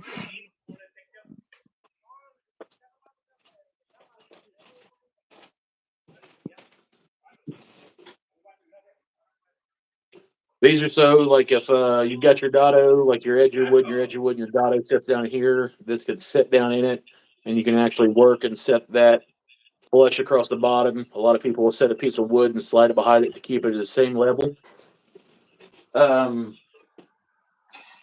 Or are you talking about the actual plane that goes over, that bridges the gap, and the chisel just sits down into it to smooth out the bottom of the dado? What's up, Chase?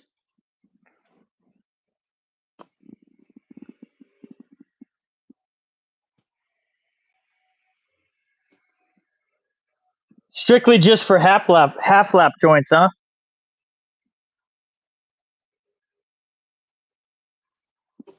It's a chisel, but the neck drops at the handle. Okay. I'm pretty sure I got one here.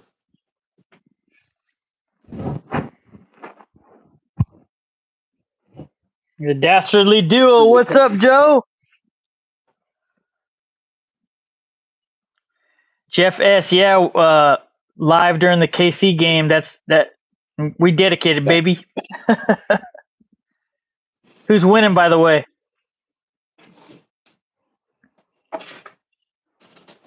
Yeah, that's set up so Everything I own is a along the cordless. bottom of the surface, and you can still have a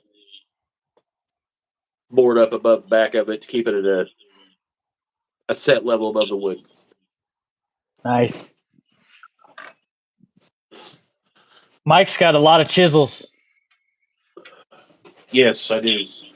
I got about 10. I got about 10 chisels. He's got about 100. I've still got more that I gotta hang out, dude. My next, yeah, like I said, I'm gonna get some Japanese chisels, and I actually want to get the Narex mortising chisels because I'm a huge joinery guy. So those are like probably the next ones. Mike says I have 2 Beaver chucks for the lathe. They're amazing and cheap. Yeah, I was looking up their chucks yesterday on the Beaver site. They are pretty nice. I've still got all these that I've got to rehandle. And I got an old set of mortising chisels that I picked up at a yard sale. I picked up a bucket of them for like $5. That's a good deal. There's always somebody that's willing to sell Grandpa's tools. And I'm the type of guy that doesn't care, and I'll buy them and sharpen them, rehandle them, and move on. I remember that cartoon, Joe. 2311 KC, baby. I have 7. That's not bad, man. At least you have some. Oh, you're talking about a drop neck chisel or a crank neck, crane neck.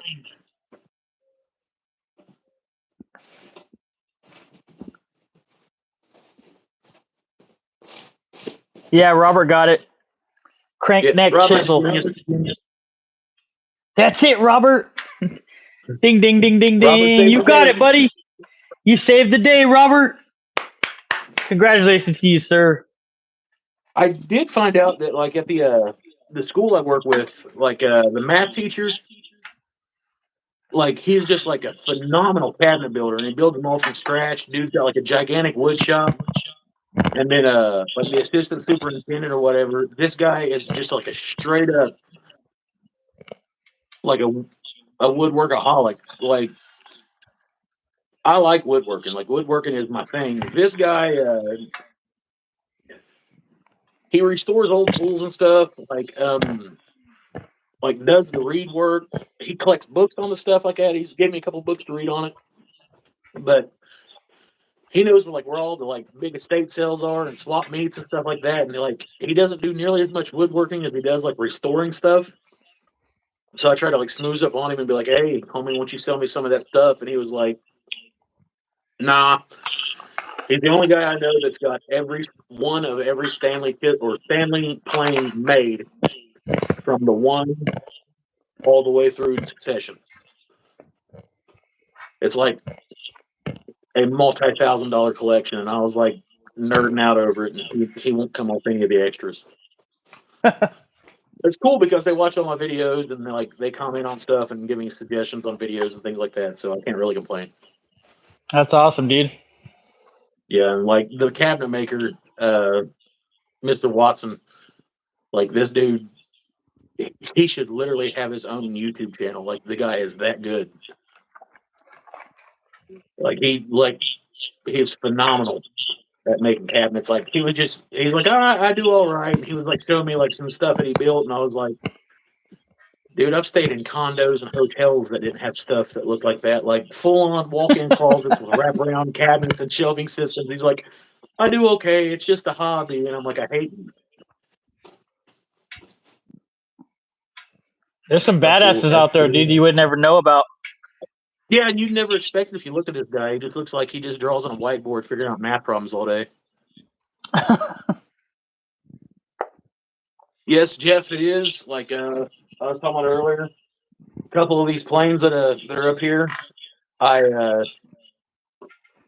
restored it, almost all of them except for the very bottom one. That's a Harbor Freight plane that I put a Stanley blade in the carriage on it,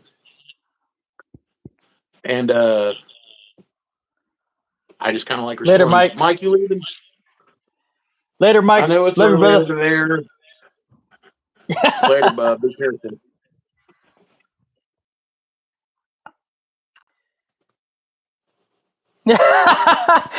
Old Pat says, I'm looking for an Illudium Q36 explosive space modulator.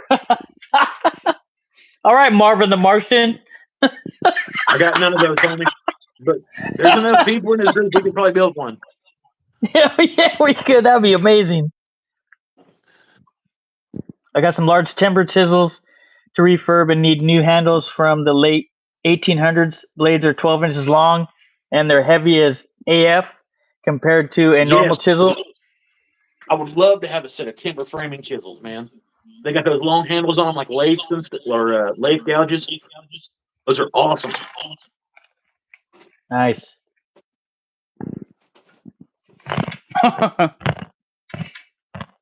Later, Mike. Later, homie. I'll holler at you later whenever you wake up, whenever I'm going to bed or whatever it is. World's round, that's proof of it. Yeah, I'm gonna be 40, so I am old enough, Joe. Oh, you're older than me. That's a plus, man. I don't feel old anymore. I'll be 40 in June. I'll be 39 on the 28th of this month. Nice, man. Nice. Yeah, I made it through 39 years. Huh? The 29th of this month? 28th. 28th. Okay. I'm gonna write that down. You got something coming your way, baby. Okay.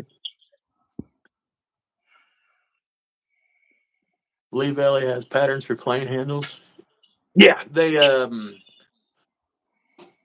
now you feel old, David. Oh, David, you're Canadian, so they're only like half years in American years, right?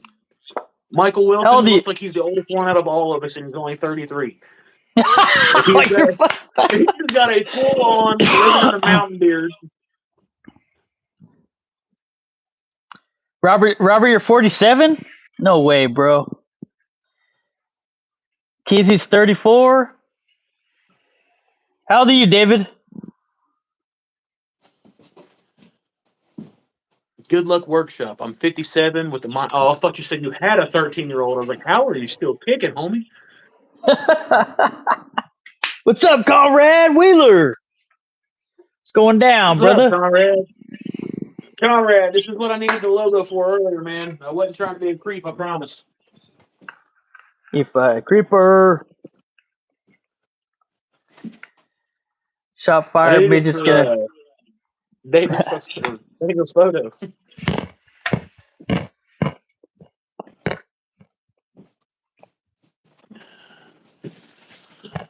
No, I'll be 39, and I've got a 18-year-old in college, an 11-year-old, and a 5-year-old child that's feral.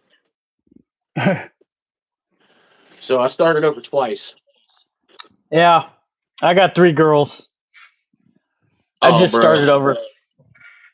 I got a 15-year-old. I got a 15-year-old. I got a 12-year-old, and my daughter Riley. She's gonna be 16 months. Oh, that's not bad, man. That's not bad. Girls are expensive, man, and girls are like weird. I know it sounds funny, but like you can tell a girl, "Hey, your shoes look funny," and then like 13 years later, they're on a stripper pole. Like boys, you can tell them like, "Man, you're ugly as hell," and he's like, "I better learn how to tell a joke." Girls like funny guys. It's just you gotta handle girls with completely different gloves, man. And I found out the hard way, but luckily enough for me, man, my girls they're pretty tough. They're still girls, but they don't take flack from nobody, and they can handle their own, which I'm super thankful for. 48 with a 10-year-old daughter. Woo! Yeah, like I've got cool kids, man. Like I learned that working in the public school system. I thought that my kids were kind of hellions, but my kids are actually pretty cool. I got Saint, even though the little one, he scares me sometimes. I'm pretty sure that, you know, someone married me, so everyone had a chance. Jeff said, post a picture of yourself holding a shotgun by the front door when your girls get to be about 13 and you're in good shape. That's some good advice. Nah, dude, I would just drive by their house in my Cruiser back in the day. I'm like, what's up, dude? Conrad says, someone married me, so everyone has a chance. Oh my God. There's hope for us yet. Oh, you're freaking crazy, Connor. Hey, look, man. Hey, for those of you who don't, that are built like Strick. Hey, for those of you who don't know and aren't on the Bearded Viking Facebook group, Conrad is the guy that posts all like the funniest memes ever. He's always putting them all over on there. He's got a great sense of humor. Conrad's an awesome guy, by the way. Pirate says mine is joining me in the wood shop when it gets warmer. Nice. That's good, man. You got to get these little heathens out here and get them doing something so they get the tablet out of their face. Yeah. I'm trying to get one of my daughters out here, but it's kind of slow process, so we'll see. Throw food on the floor in a trail and they'll follow you out. Just lock the door. You know, it's crazy though. Riley will come out. I'll be carrying her out here in the shop, and she's always so fascinated. And then when I watch videos on YouTube of other woodworkers, she's always all interested. So we'll see. Jeff says my first dating vehicle was a VW camper van, and I got a lot of looks from parents when I went to pick up the date. Cool. Because they knew the filthy was going to bestow in the back of that camper van. Ain't none of us stupid. There's only one reason why a teenager drives a van. Oh, buddy, hits the shot with me pretty often. That's good. Dude, believe it or not, my son, I really want to get him out in the shop with me, especially when it's warmer. He's into Legos and building stuff, but this past summer, I couldn't get him out here a whole lot. He would come out and be like, oh, yeah, this is cool. But, all my kids, all three of my kids, they're all very artistic and, very hands-on with building stuff and making stuff. My 11-year-old daughter, she crochets like an 80-year-old Catwoman. She made gloves and buttons and scarves this year, and she's just completely into that. And then my oldest daughter's like a college athlete, and she draws and paints, and she's very, very, very talented at it. But none of them just really like woodwork yet. So I just I don't know if it just hasn't grown on, or it's just too noisy, or they don't want to be around me that much. So it's just old dad out here in the woodshed smacking stuff. Hey, sometimes you got to take that van down by the river, as long as you're not alone in the van down by the river. A Chevy Astro van. Yeah, Joe, she's showing a lot of interest in what I do. It's nice. Yeah, that is actually really cool that your kids are involved in it.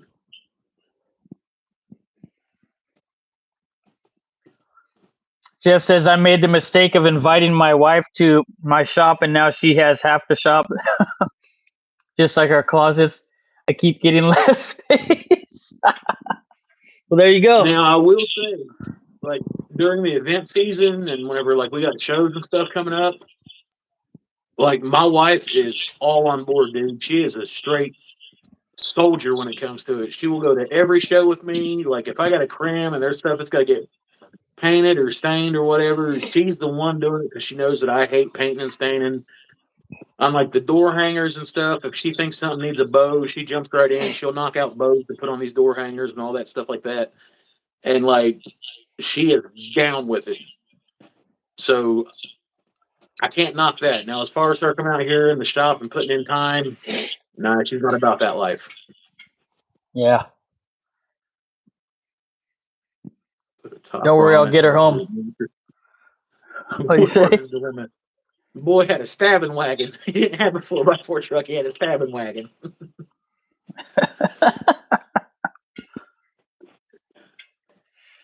I'll get her home by 10. So we need to get after it as soon as I get her a McBurger. Okay. Great. Now I want a burger car. I don't think you want that burger, Kissy.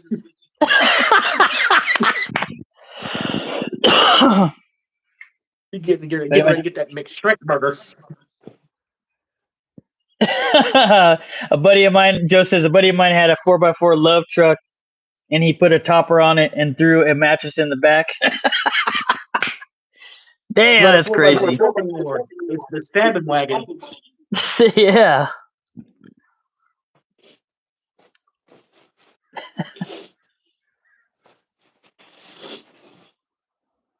Kizzy says.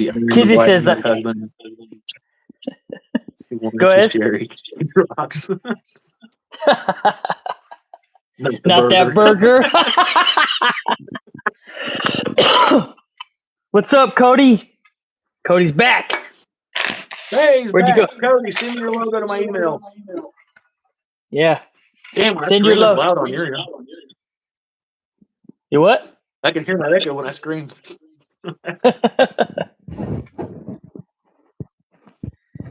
My mic's not even hooked up anymore. I was surprised you could hear me that good. I can hear you fine. Oh. What happened? Oh, we're up to 25 people now. Look at that nonsense. We got 25 up in this. That's a quarter of 100. Yep. We're getting there slowly but surely, my friend. These lives are a lot of fun. I always look forward to these. Yes, I do. I actually, it's funny. Like when I first started doing lives, I just fell in love with them because like they're just as fun as making videos, if not more. Mm-hmm. Yep. And it's crazy to think that way. It's like I never would have thought doing a live, a YouTube live would be funner than just building and things like that. But it's just as fun, just hanging out with everybody and meeting new people as well. It's just great, Yeah. Dilemma. Amy said that you all done a live. I didn't get a notification for it, man, or I stopped in. She said it went pretty good. Damn, dude, I would have loved to be there, man. Yeah, I didn't know anything about it, or I'd been there, dude. Yeah, seriously, like anything. I watch Amy Joe's stuff a lot, but like anything to do with Joe, man, I try to be there as much as I can because Joe's like one of the people like that's like been like a day one for me, man. He's been amazing. Joe's just an awesome guy, and I love what he's doing, and his channel's doing great, and it's nice to see him just doing good things. What'd he say? Conrad Wheeler is either a straight up pimp or a serial killer. I used to keep a few bottles of sparkling grape juice, Velveeta, and saltines in the trunk of my car. So I take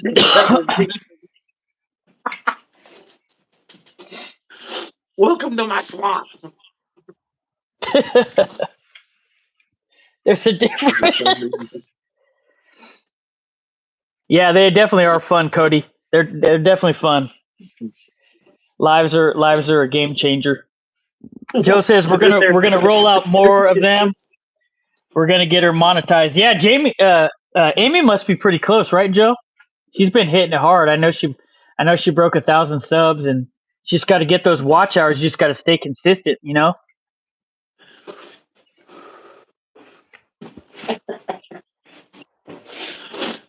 Oh man, this is a blast. This is fun. It's crazy. I was talking to Jessica, my wife, earlier, and I was like, you know what?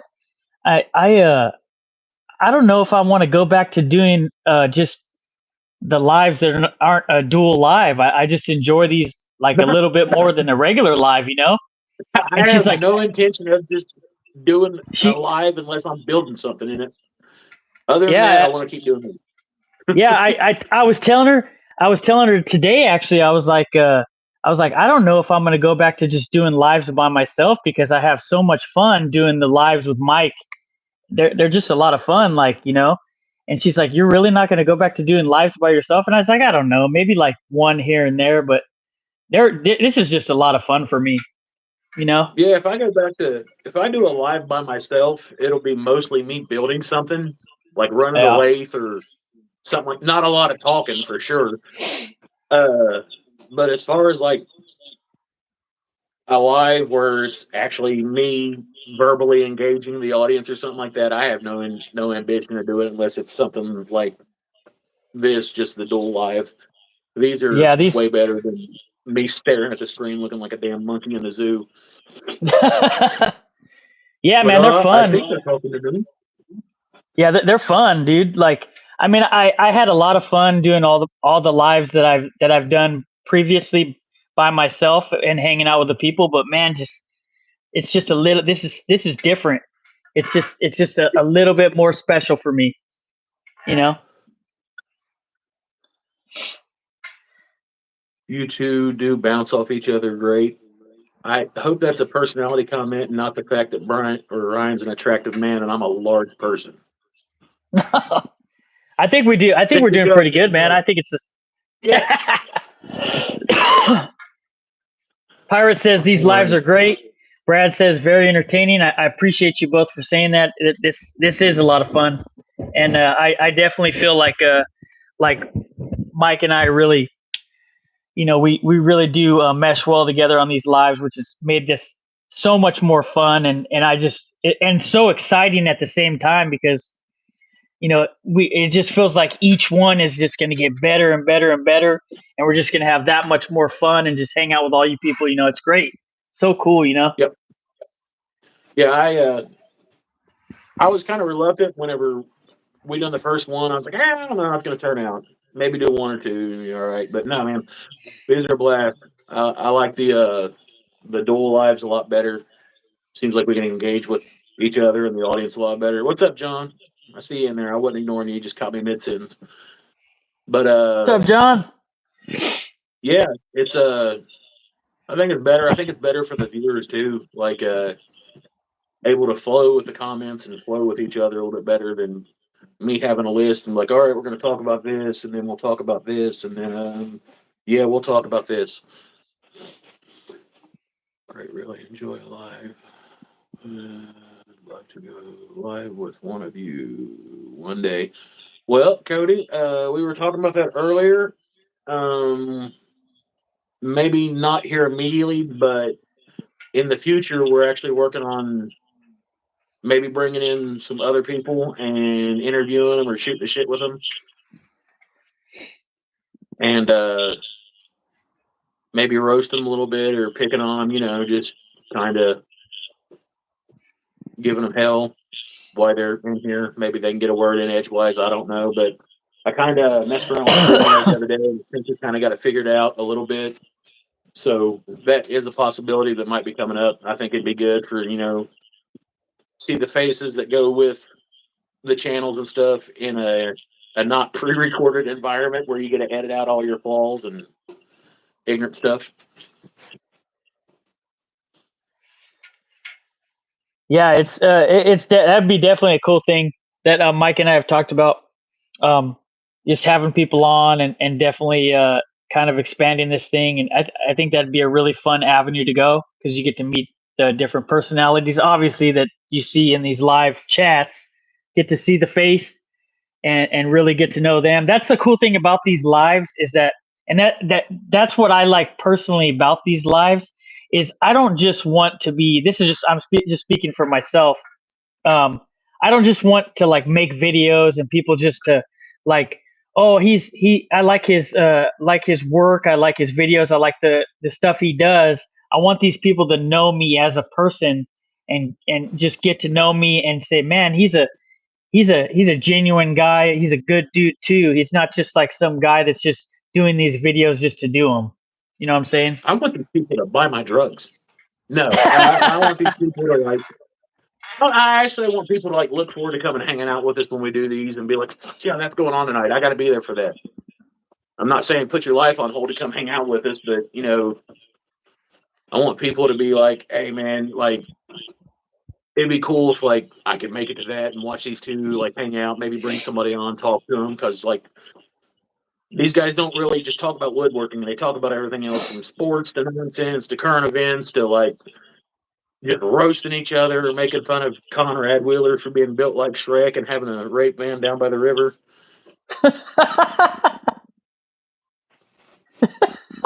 Crazy.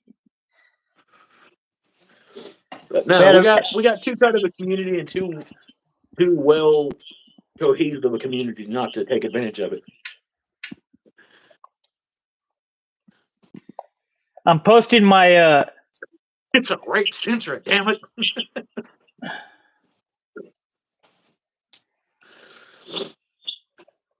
Onions have layers.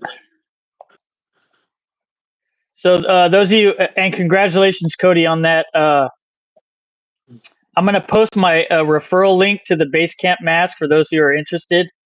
And then the discount code is Ryan Carey in all caps, and I'll put it on there for those of you who are interested. So there you go. And congratulations, Cody. That's awesome. That's going to be awesome that you're going to get to do a video with them. I will say that Basecamp is they're a very nice company to work with. And you're going to have a lot of fun. And yes, we are a fantastic duo. I agree. I think Joe agrees too. Or trio. The roast is what we're going to do. Just fun that way. Yeah, it's always fun. Conrad says, I wouldn't mind one of those Basecamp masks, but I've got a pretty fat head. Dude, so these masks right here, this new mask that they sent me, the M Pro, these are actually really comfortable. Not too hard on the nose. They come with a filter inside. They got an upper strap that's adjustable, and this bottom one that has like Velcro, and they're really comfortable. Just check them out, see? Like, do those fit like a man-sized tater? Just like that. Like a big old head? Yeah, look how adjustable it is. I have like a ton of slack in here. Okay, it's adjustable. Yeah. All right. And I have two versions. I have the Plus. Before I was affiliated with them, I have the Plus, and the Plus just has the same type of mask. It just has the Velcro, and it has the ear straps. And then they're kind of different filters. But if anybody's going to get the mask, go with the Pro. Just saying. The Pro is like way more comfortable. You don't have to move it around as much. It's not as tight on the nose. The Pro is the M Pro is the way to go. Yeah, I'm going to have to look into something because I don't know if you've seen it in my videos or not, but I still use like the dual canister hazmat style mask, and the inside of it fogs all up and stuff. And I haven't found one that just does like the nose and mouth comfortably yet. I got a fat head. Yeah, the one I had before that, I still have. I have a 3M mask, and it has like the purple filters on it. It's actually a pretty nice mask, but it's real tight to your face. Like the filling is real tight. Like with these Basecamp masks, and I'm not just saying this because I'm an affiliate of them. These masks are really, really comfortable. Like they're. So you were telling me before you even got that you really like those masks. You actually suggested them to me. Yeah. I love their mask, and that's not just because I'm an affiliate. Oh shit! Yeah, bro. Like when I say that, I'm roughing it up here. Your boy. We're about to go to war. My boy's about to go to war. A waist injury or a hazmat drop.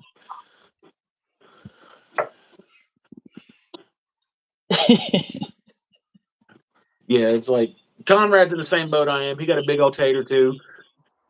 Like I tried to get one of those shields that go over my face, and I need something like a lumberjack wears when he's out sawing stuff.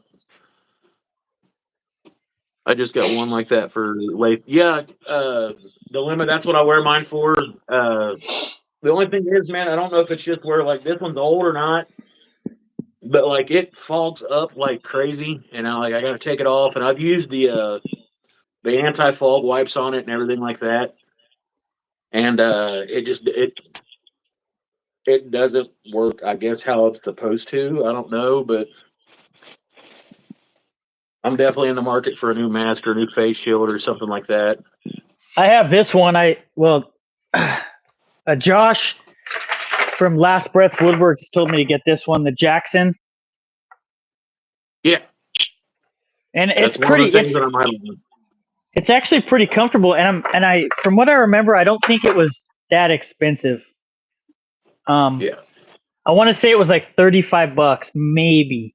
I'll have to double check on my Amazon, but yeah.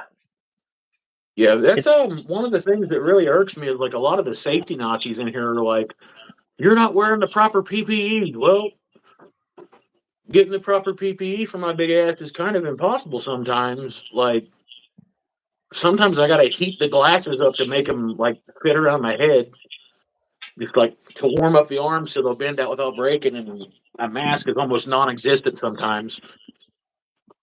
I think it was Honey was on here roasting me on one of my videos for not wearing a mask whenever I was doing my my wood carving with my rotary tool when I first got it. I just had a fan trying to pull everything out the window. With your lathe lately. I haven't honestly, Kat. I want to. I need to just make it. I need to just like when I get out here. Usually when I get out here, like during the week, I don't get into my shop a whole lot because I work long hours, and then the time that I have, I'm doing other stuff. So, family wise, so like I only really get in here on the weekends. Like, I mean, I come out here during the week, but it's like just for a few minutes, like just to say, hello shop, like that. But for the weekends, You're still here. Yeah, you're still here. I can't believe it. But I get in here on the weekends, and I guess I just need to be conscious and like really just like say, hey man, go jump on that thing for like a half an hour. That's it's better than nothing, and that's what I need to do. Like the other I day remember after the weather finally broke, and I finally got in here, and I was able to. I swear I must have drew this wall out probably 30 different times. And that's all I could think about. I was like, as soon as I get that place cleaned up enough to where I can move around there, that wall is the first thing I'm doing. I just got to get that done. I want to get that wall done. Are we live again? Yeah, you're still here. You clicked off for a minute. I don't. Every time mine it gets like 145, then it times out and does that again. I don't know why. But like I just kept going over and over, and finally, last after like I was able to like break off the ice, track through like the frozen wasteland, and get in here. I didn't care if I froze to death or not. I was like, I am making something in that shop. It's going down today. And it was like as soon as I fired everything up, it was almost like the heavens opened up and like angels were singing. I was like, oh, I'm in my shop. It's glorious. I get to touch tools again. Just let me rub my face on some lumber or something to let me know it's real. Like I was watching man. live streams and I was like, I hate this guy. I hate him. It's North Carolina, it's warm. Or South Carolina, it's warm. I hate him. He gets out in his shop all the time, man. That man is setting like a world record for live streams in a month. It's like 2 a day plus a video, and then each one of his lives are like an hour and a half long. And he's like, "Yeah, guys, and today I'm just going to build like a dovetailed box and throw gang signs in the background. Why not? Shit." Yeah, he's a go getter, man. He's a go getter. That he is. Oh, you got a wood turning meeting coming up, Jeff? I'm gonna text you, bro. Jeff's a guy that lives in my town, so he's been trying to get me to go to these. They have a turning group, so basically a woodworking group. So I need to try to get over there and hang out with you guys. And I would love to do some turning with you, brother. That'd be fun. Even though I'm very, very novice. Dude, I wish we had stuff like that around here. There's actually Jeff knows of the same place. It's called Idea Works, and I actually contribute to them, but I don't really get over there. But they have a full shop Like it's a gigantic shop with all kinds of different tools, machining tools, welding tools, woodworking tools, and it's just fabulous. I just don't get over there. It's like 10 minutes away on the freeway. So, but yeah. Say the way. There's nothing like half the schools around here. Well, almost all the schools. I can't think of one actually that they don't even offer a shop class in the schools around here anymore. Like creativity is, like I've said in all my videos, it's a dying characteristics amongst our people anymore. It's just not even a thing. So in this area, I don't look for a whole lot of people to do it unless they just intentionally want to pick it up themselves anymore. So the idea of getting a group together in this area is just non-existent. So it's just lowly dudes like me in tool sheds with walls full of chisels just trying to keep it alive. Hey, how far is Toledo, Ohio? Well, if you look at a map of the United States, if you look where Kentucky, West Virginia meet, Ohio touches right there, and that very southern point, that's me. I can throw a rock across the river and hit Kentucky or West Virginia, so I'm literally in the taint of Ohio. So it's about a 4-hour drive, maybe a 3-hour, depending on which way you take. The reason I mention that is because that's where the guy from, if you guys are familiar with Make Something, have you seen his channel? Yeah, he's from Toledo, Ohio. I didn't know that. Yeah, he's from Toledo, and I think he was talking about big plans for this next couple of years.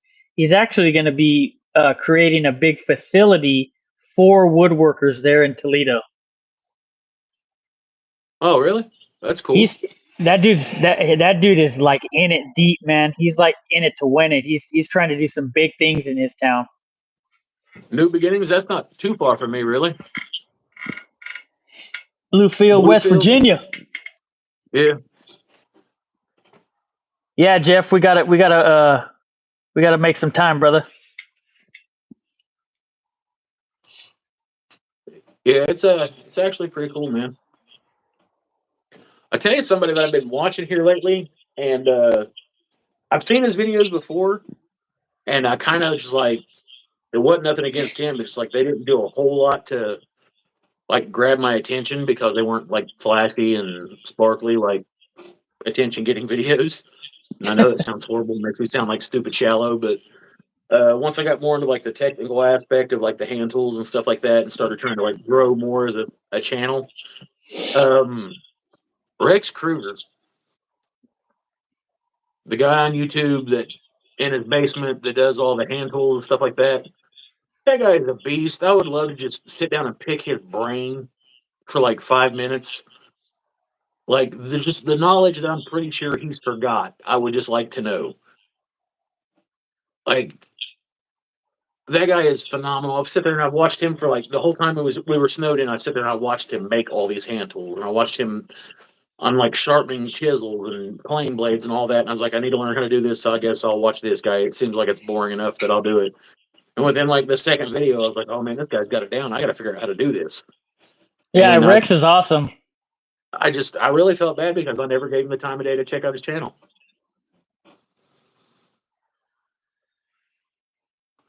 They pulled all the shop and hands-on classes out of all the high schools around me and moved them all to single school for the trouble. Wow, that sucks, man. What they kind of done around here, man, they put them all in a like a vocational school, dude. I don't think they have like a carpentry class. They might have a carpentry class out there. I don't know. Later, Conrad, or not later, Joe. Sorry, not Conrad. Joe. Later, Joe. Thanks for joining, brother. Later, Joe. There's I don't know about all the high schools in my town, but there's a high school a few miles away from me that has a really nice shop, and I've seen it. It was pretty legit. I was like surprised. I was like, wow, this is crazy. They had like a saw stop and all kinds of fancy shit and chisels, and it was nice. It was definitely. Go ahead. No, I was just in disbelief. I was reading some of the comments. Go ahead. Yeah, but I mean, I don't know how it is everywhere in my part of the woods, but just to see that, it was like really refreshing. Like, you know, I feel like wood shop is like a class that's just really has a lot of fundamentals that kids can learn a lot of good things, you know. So like, I don't know why you would want to take that away. All right. I can't really think of a way to say this where it's not going to sound like I'm some kind of like chauvinistic asshole. So for the females that are in the chat, just wait till I'm done before you judge me. I believe that in order for a young man or a boy to grow into a young man, that there's like, you don't have to be like stupid, outstanding and phenomenal at like building stuff or anything like that. But you should have to be like fairly proficient on how to like maybe fix stuff or repair certain things.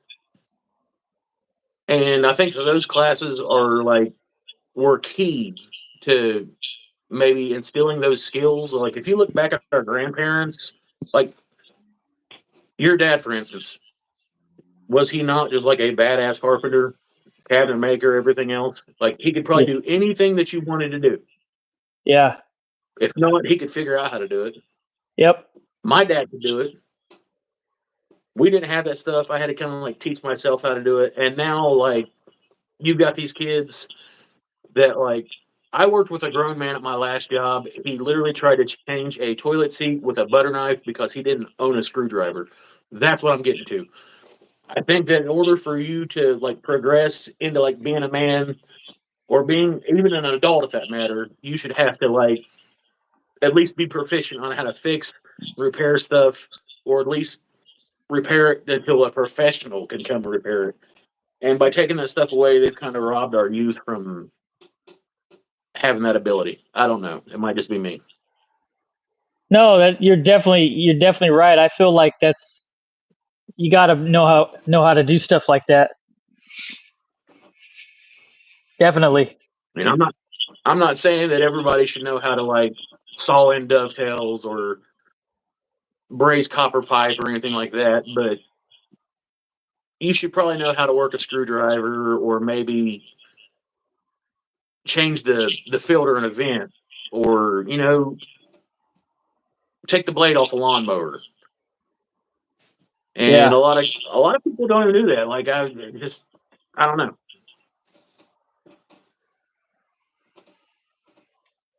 100%. I agree.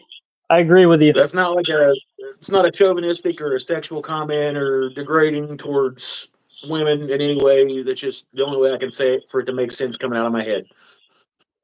No, you're totally right. So I'll use this as an example too. Like, so by trade, I'm a carpenter, right? So there's an apprenticeship in the carpentry program.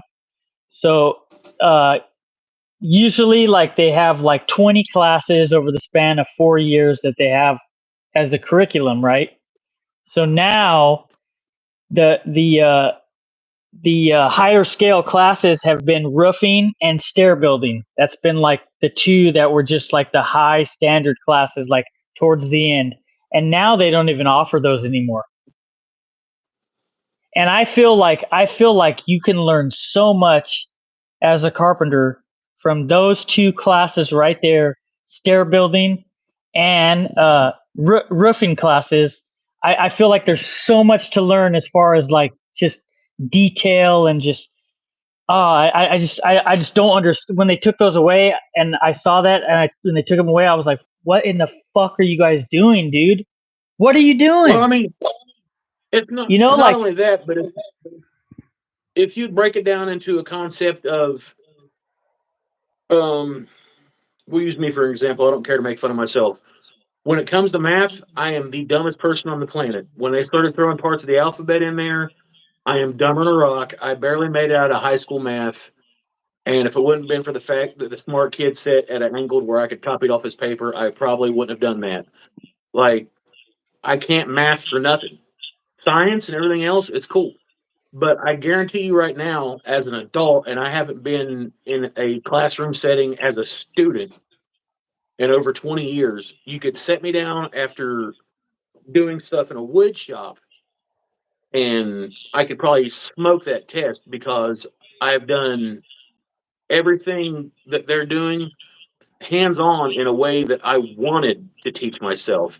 If they would have those same programs in these schools and they would teach these kids math and science and all that stuff in a hands-on way that relates to real world stuff, like, hey, this is how this solder melts, this is why this solder melts, this is why this solder adheres to this metal and not this one, or this is why these stairs work and defies this system of gravity and supports this amount of weight, and this is a mathematical problem that we use for it. It would make it so much easier for the kids to learn this stuff and it would make sense in their head because they can apply it to not only just what they're learning, but a real world scenario. Yeah. Oh yeah. Man, these people can type, huh? Yeah, I'm trying. One of them got redacted here. I'm trying to see it. Where's it at? It's a Jeff S. Oh, message retracted. Okay, I thought it was hidden. Yeah, he retracted it. Okay. When it's hidden, you can usually see the comment and then approve it. I thought it was hidden at first. You're a moderator on here, right, Mike? I have you as a moderator, right? I don't have my computer out here in the shop. It was raining when I jumped out here. Let me see.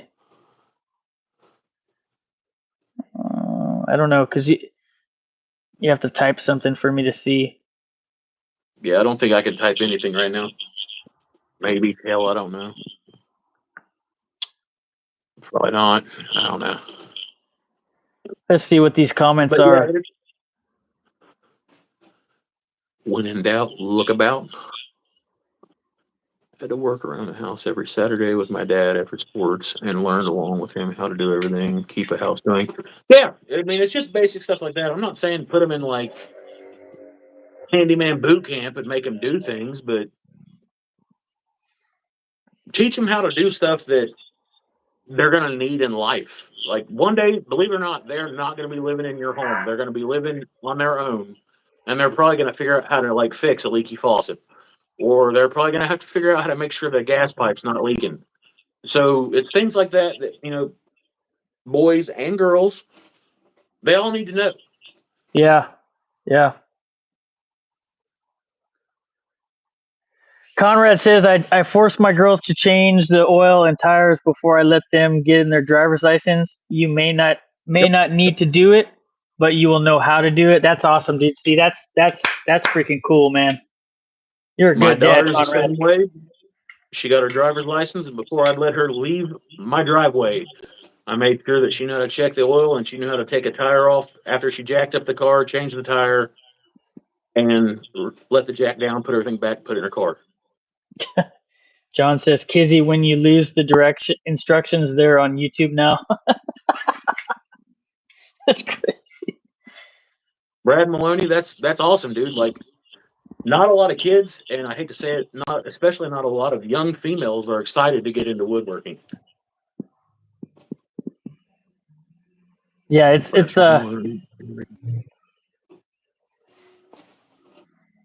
nice to. I hope that one of my girls gets into it. That'd be really cool. I would probably be. I'd probably seriously like cry if one of them did. I'd probably be like, "Oh man, I'm so proud of you." Proud dad moment. Yeah. Leave me alone. I'm not crying. I'm not feeling it. Yeah. It's just not here. Sweat. It's not feeling it. Yeah.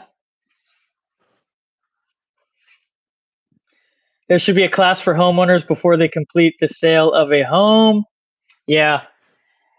It definitely, if owning a home will definitely, if you haven't done anything like that, will definitely teach you how to fix some things.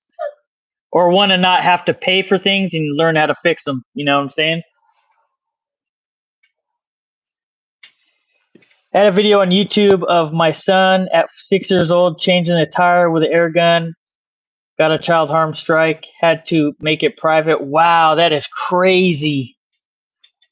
Dude, I posted a video on YouTube of the big light bright that I built, and I got banned from YouTube or Facebook for like 3 days because someone said that I posted sexually charged photos of a child. It was an autistic child playing with a light bright. That's crazy. Yeah, See, I had to argue that one forever. See, that's strictly why I put all my content that I put out. I say it's not for kids, just so that I don't have to deal with that type of shit. That's exactly what I do now. Yeah. Because when you make your content available for kids to see, then it doesn't give you an option, from what I've seen, to have comments for your video. Mm-hmm. And I think that's very important to be able to hear the feedback from like people who are watching and like things like that. I think that's important. You know. That whole popping the strap on your respirator. Go ahead, I'm just reading these. That Facebook that's crazy though. That's a little crazy. Yeah, I saw you about that. I don't understand what you mean, Kizzy.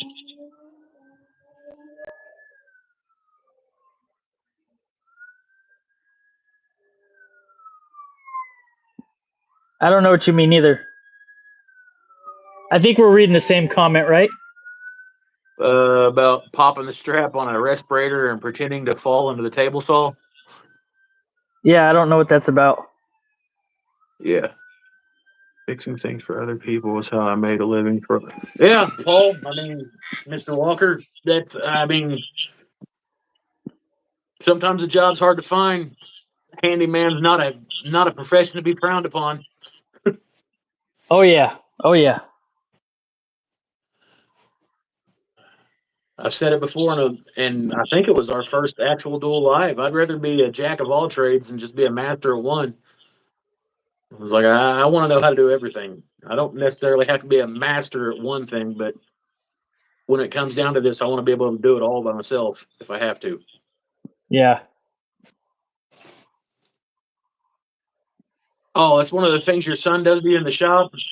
Well, you grab a piece of 1x3, about a foot long, carve a nice handle into it, and then you can do the rest of it. I mean, it's basic math. A little swarp. Don't aim for the eyes. But dazed and confused style, huh? the soul. What do you call it? The soul pole or the soul paddle? The soul pole. You only scared me like that once. He's like, "What are you doing, man?" He's like drilling the holes in the paddle. So, oh my God. It's more aerodynamic this way. Say, hey man, what are you doing a video on? I'm doing a video on the soul pole. No, don't name it Mike. You don't want to beat your kid with something you named after me. That's just weird.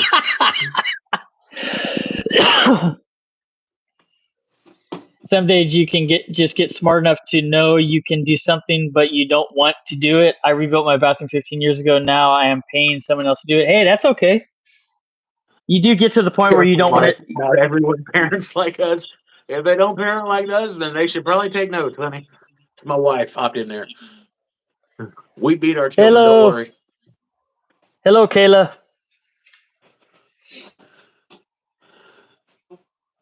He said, "I'll name it Mike." My wife that she can throw a chancla like a ninja, man. I seen her boomerang a sandal through the house and drop my boy. Like she got some distance on it. Like she yeeted it boomeranged, and it clipped him, and like it was like a war movie. Just single shot, wielded him in the hallway. And that's the last time he did it. Heck yeah. Them shoes ain't got no mercy. That's cool. Paul says, John, my old tools take up a lot of room. I rarely use them anymore. Jeff says, John, I collect tools from estate sales, so I have an impressive collection when I die and others are going through my estate. Nice. Yeah, some of those estate sales have some cool tools. Yeah. Mike's address is. Send it to me. I'll take good care of it. Yeah, definitely. You definitely want your kids to learn about many things so that they know. My boy is. You can hold up photos of me when I was his age, and he is identical to me, same size, everything. I wasn't always this big Shrek mongoloid looking goon that I am now. I just kind of like blew up, part of my life. And I'll be damned if my kid is going to be the same size as me, look the same as me, and be as big as me, and be an unruly hellion when he gets as big. So while he's small enough, we got to put some kind of sense of normalcy in him so he don't raise up to be a little heathen and be this size. Because if he's this unruly, that's how you come up with problems later in life and you find yourself behind bars. Now, my kids are sweethearts. The oldest one, she's weird. The little one's kind of sketchy. But the boy, he worries me. I'll send an invite, Mike, when I go. All right. Asking for obituary announcements. I want like a weekly health update on old boy here. Like, you still good? All right. Dang, that's a big boy. That's a big boy at 14. Yeah, I mean, 6'1". How much you weigh? You got to tune him up. You got to let him know where he's at. If you might need to make that stole pole a little bit bigger, little girth on it, maybe go to the 2x4 and put a handle in it. But you give him a good schedule and let him know where you're at in life, and you put him in check. 155, he lightweight. Tune him up real quick. You don't even need the big one on that one. Yes, Maloney, I am paying for my raisins.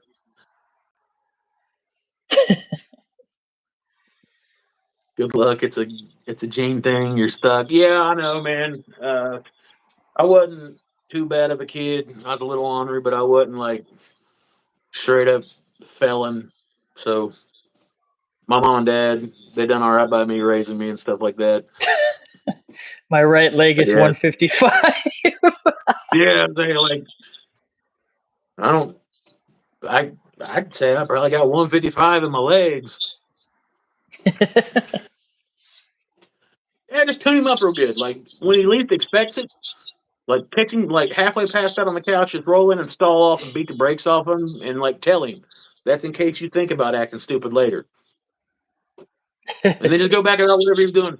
He'll be confused for a few minutes, but he'll think about it. I'm not condoning child abuse.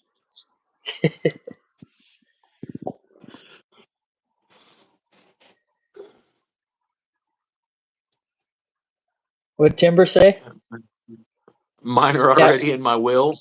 Yeah, is your cleaning crew in your will? Because I could use them down here. Do they travel intercontinentally?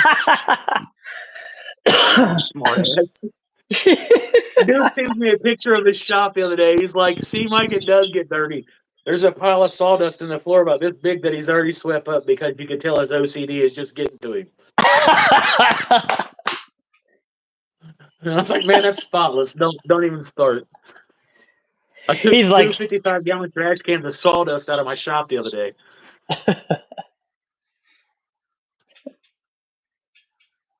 You're funny, dude. Like when my dad handed me I'm not going to repeat that.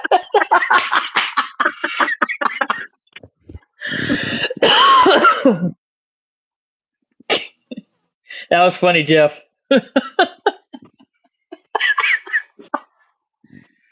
I think we need to normalize embarrassing our kids. Like that's just something that like my parents used to do, and like everybody's parents used to do back in the day that kind of went away. It's just like normalizing embarrassing the hell out of our kids. Like people just don't do it anymore. Like, oh, don't do that. That's embarrassing them. It makes them stronger. Yeah. Like people don't embarrass their kids anymore. I'm talking about like literally roast them. Got to get them used to it a little bit, you know? I mean, if a random stranger says something to my daughter, she's going to laugh at him, tell him to kick rocks because there ain't nothing that they can say to him that the man that loves her the most hasn't said to her at least 10 times already. Your wife says we do every chance we get. Exactly. I love it. People don't roast their children enough, dude. You got to make them strong. The world's a rough place. Jeff said it's a parent's job. Tim Allen said that on his TV show last week. And then Jack says embarrassing is a powerful tool. Love it. Used to show up bumping old school rap. Dude, you and my wife would get along straight because I'm telling you right now, it will go from like old school, like 90s mom cleaning the house music to like 90s gangster rap to like Whitney Houston within like the first 3 songs. You never know what her schizophrenic ass is going to play, but we sing it all. And like now my kids have the most eclectic, off the wall taste of music. And you can't embarrass my kids. I can say the most off the wall shit, and they'll be like, yeah. And then like people out in public will try to roast them or get on my nerves, and they'll be like, that's what you're coming at me with. That's the best you got. And then they'll just unload it on me because they've all 3 got my messed up ass sense of humor. Hey, so your playlist goes from like Real Motherfucking G's by Eazy-E to I Want to Dance with Somebody? Dude, it's horrible. It was like, blame it on the rain. Slap a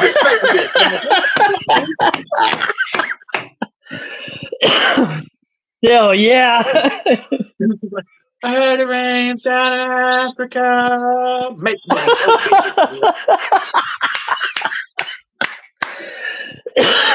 I love it. Life in general is just weird as shit. Like, you can tell whenever you find your soulmate and all that stuff. Like, whenever me and Kayla first got together, like, she'd be like, what are you watching? This is so violent. And I'm like, hey, cool, yeah, whatever, turn the channel. And then you get to the point where I came home from, like, work, and she'd be watching the TV, and she always used to watch these, like, creepy-ass murder mystery documentaries or Snap or the How to Kill Your Husband channel. And it was always like, the amount of semen found in the chest cavity let us know that it was the Bayside Whacker. And I'm like, what the fuck, dude?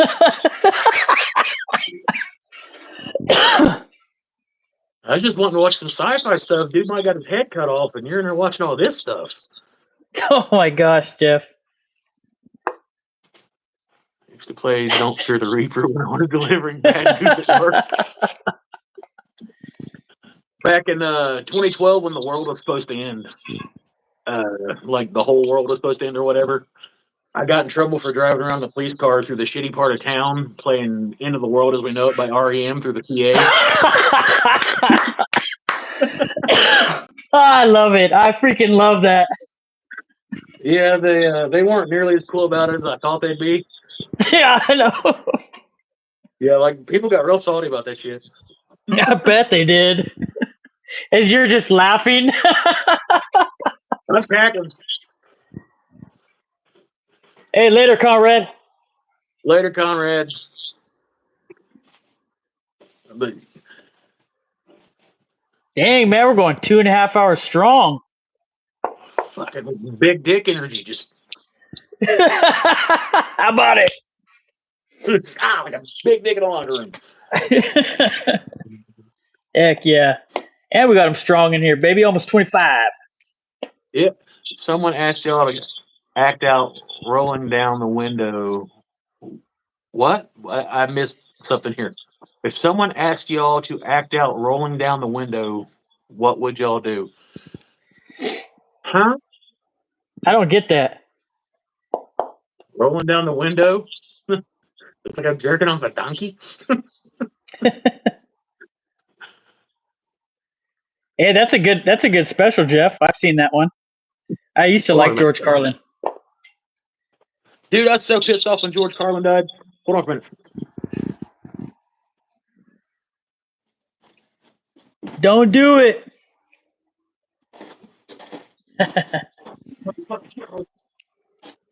I like George Carlin a lot, man. You got to jump out too?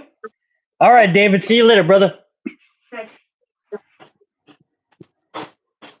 My daughter pushes the buttons.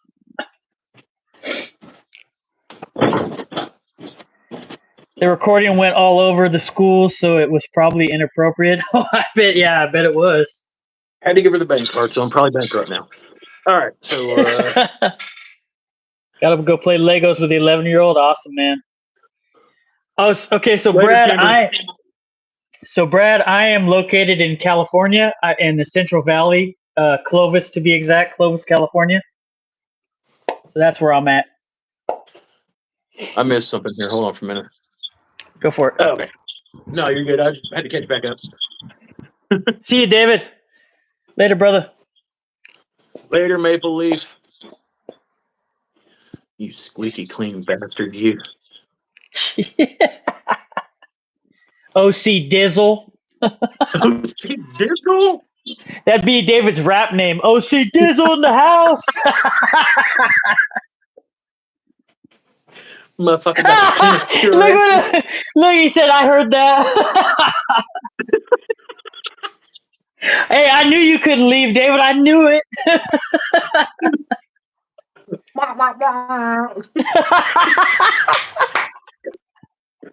You know, he's with his spotless ass apron, just cleaning the shit out of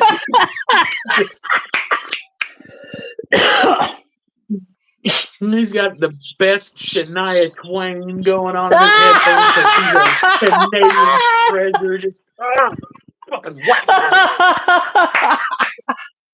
Just sweeping away on. Just getting down to some Shania. Ooh, shit. Let's go, girls. Let's go. No, I'm probably like 250 plus miles away from the fires. I don't think they'll reach my way.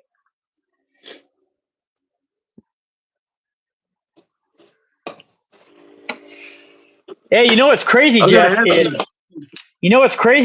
Is that the creek fires, there was a lot more square footage of fire that burned. So, and that was a huge fire. It's just crazy. It's probably just considered more of a crazy fire because there's so much within a close frame for these LA fires. But the creek fires in Shaver Lake were wild, man.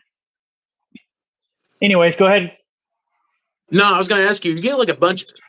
I know it's like way further south of you, but are you getting like a bunch of like smoke and smog off that? Not really, surprisingly. I mean, it's kind of like a little bit, but not like it was like when the creek fire was happening in Shaver, which is about 45 miles away.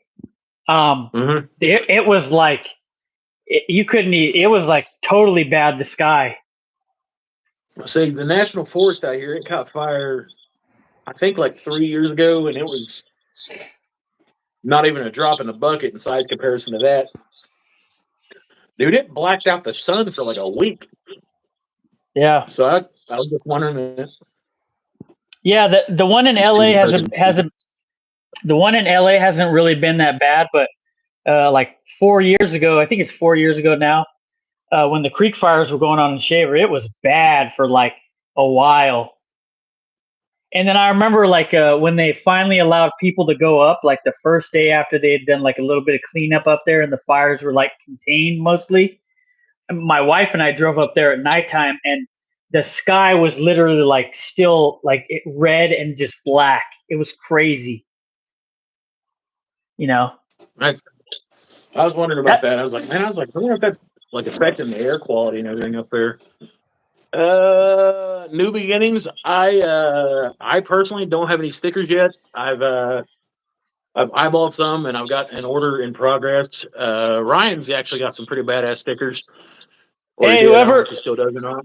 Whoever wants some stickers, I know I sent out a bunch of them. And even if you want some more, Mike, I remember sending them to you. But anyone who wants to send me stickers, I'll give you my email.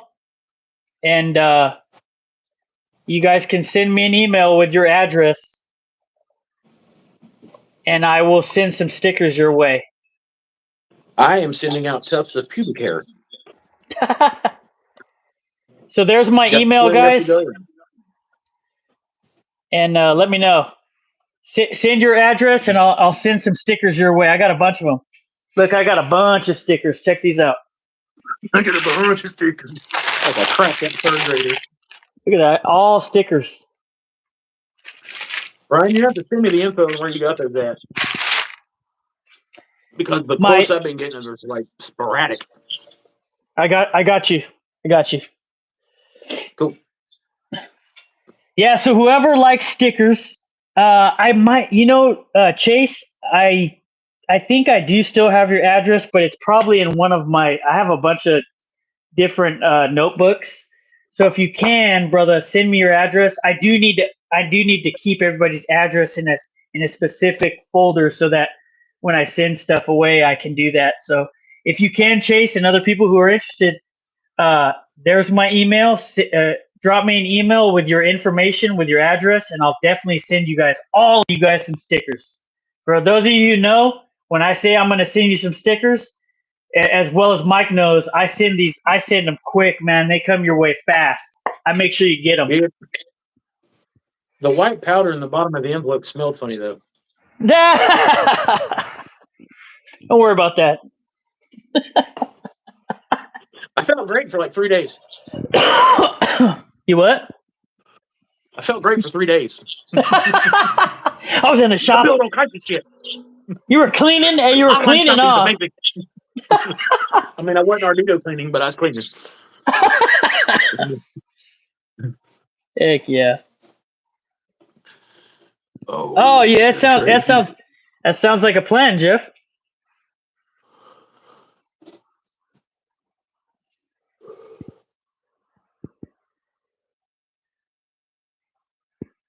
Yeah, so whoever wants stickers, one last time, just send me an email, and I will definitely get some coming your way.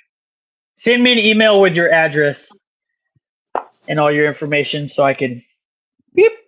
Mainly your bank account and routing number.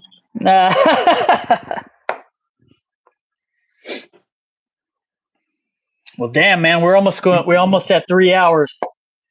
You got to wrap the pipes. Is that an innuendo for something? What? You got to wrap the pipes. Okay, the water pipe. Got you. Glad we reminded you. We're pushing 3 hours, homie. All right, before I'll send myself out, and then you can send out too. I'd like to thank everybody for being here. I'd like to thank all my patrons who help support 77 Rockets. I'd also like to thank all my sponsors: Righteous Felon Craft Jerky, Ultra Clear Epoxy, Bucked Up, Rubio Monocoat, Spetool, Viver, NicPro, Huepar, Basecamp, Bones Coffee Company, and Fox Alien. Thank you all for sponsoring this live. And thank all the people who have joined us tonight. I love you all and appreciate you all. Take it away, Mike. All right. First off, thank God, my family. Get them out of the way right off the rip. Secondly, thank Ryan for having me on here so we can do this dual live. Thank you guys for being here. I don't have any sponsors. I got an affiliate sponsor, Bones Coffee. Check them out. I've had their coffee. I'm not just saying it. That shit is banging. People that have sent me tools to review and to use in my shop and my videos. Acmer Laser, good quality laser. I'm getting ready to do a review on it. Forge Tools. Spec Tools of Cincinnati. DB Woodworks, KPC Woodworks, Darlin Woodworks, Arlington Woodworks, and VGC Lumber Supply. Thank you guys very much. There'll be more to come. Hope to have a video dropping here in the next day or so. And other than that, God bless. Love y'all. I'm out. Love y'all. Hey, we'll see you guys next Saturday. Laters. Later, y'all. Love you guys. See you later, alligators.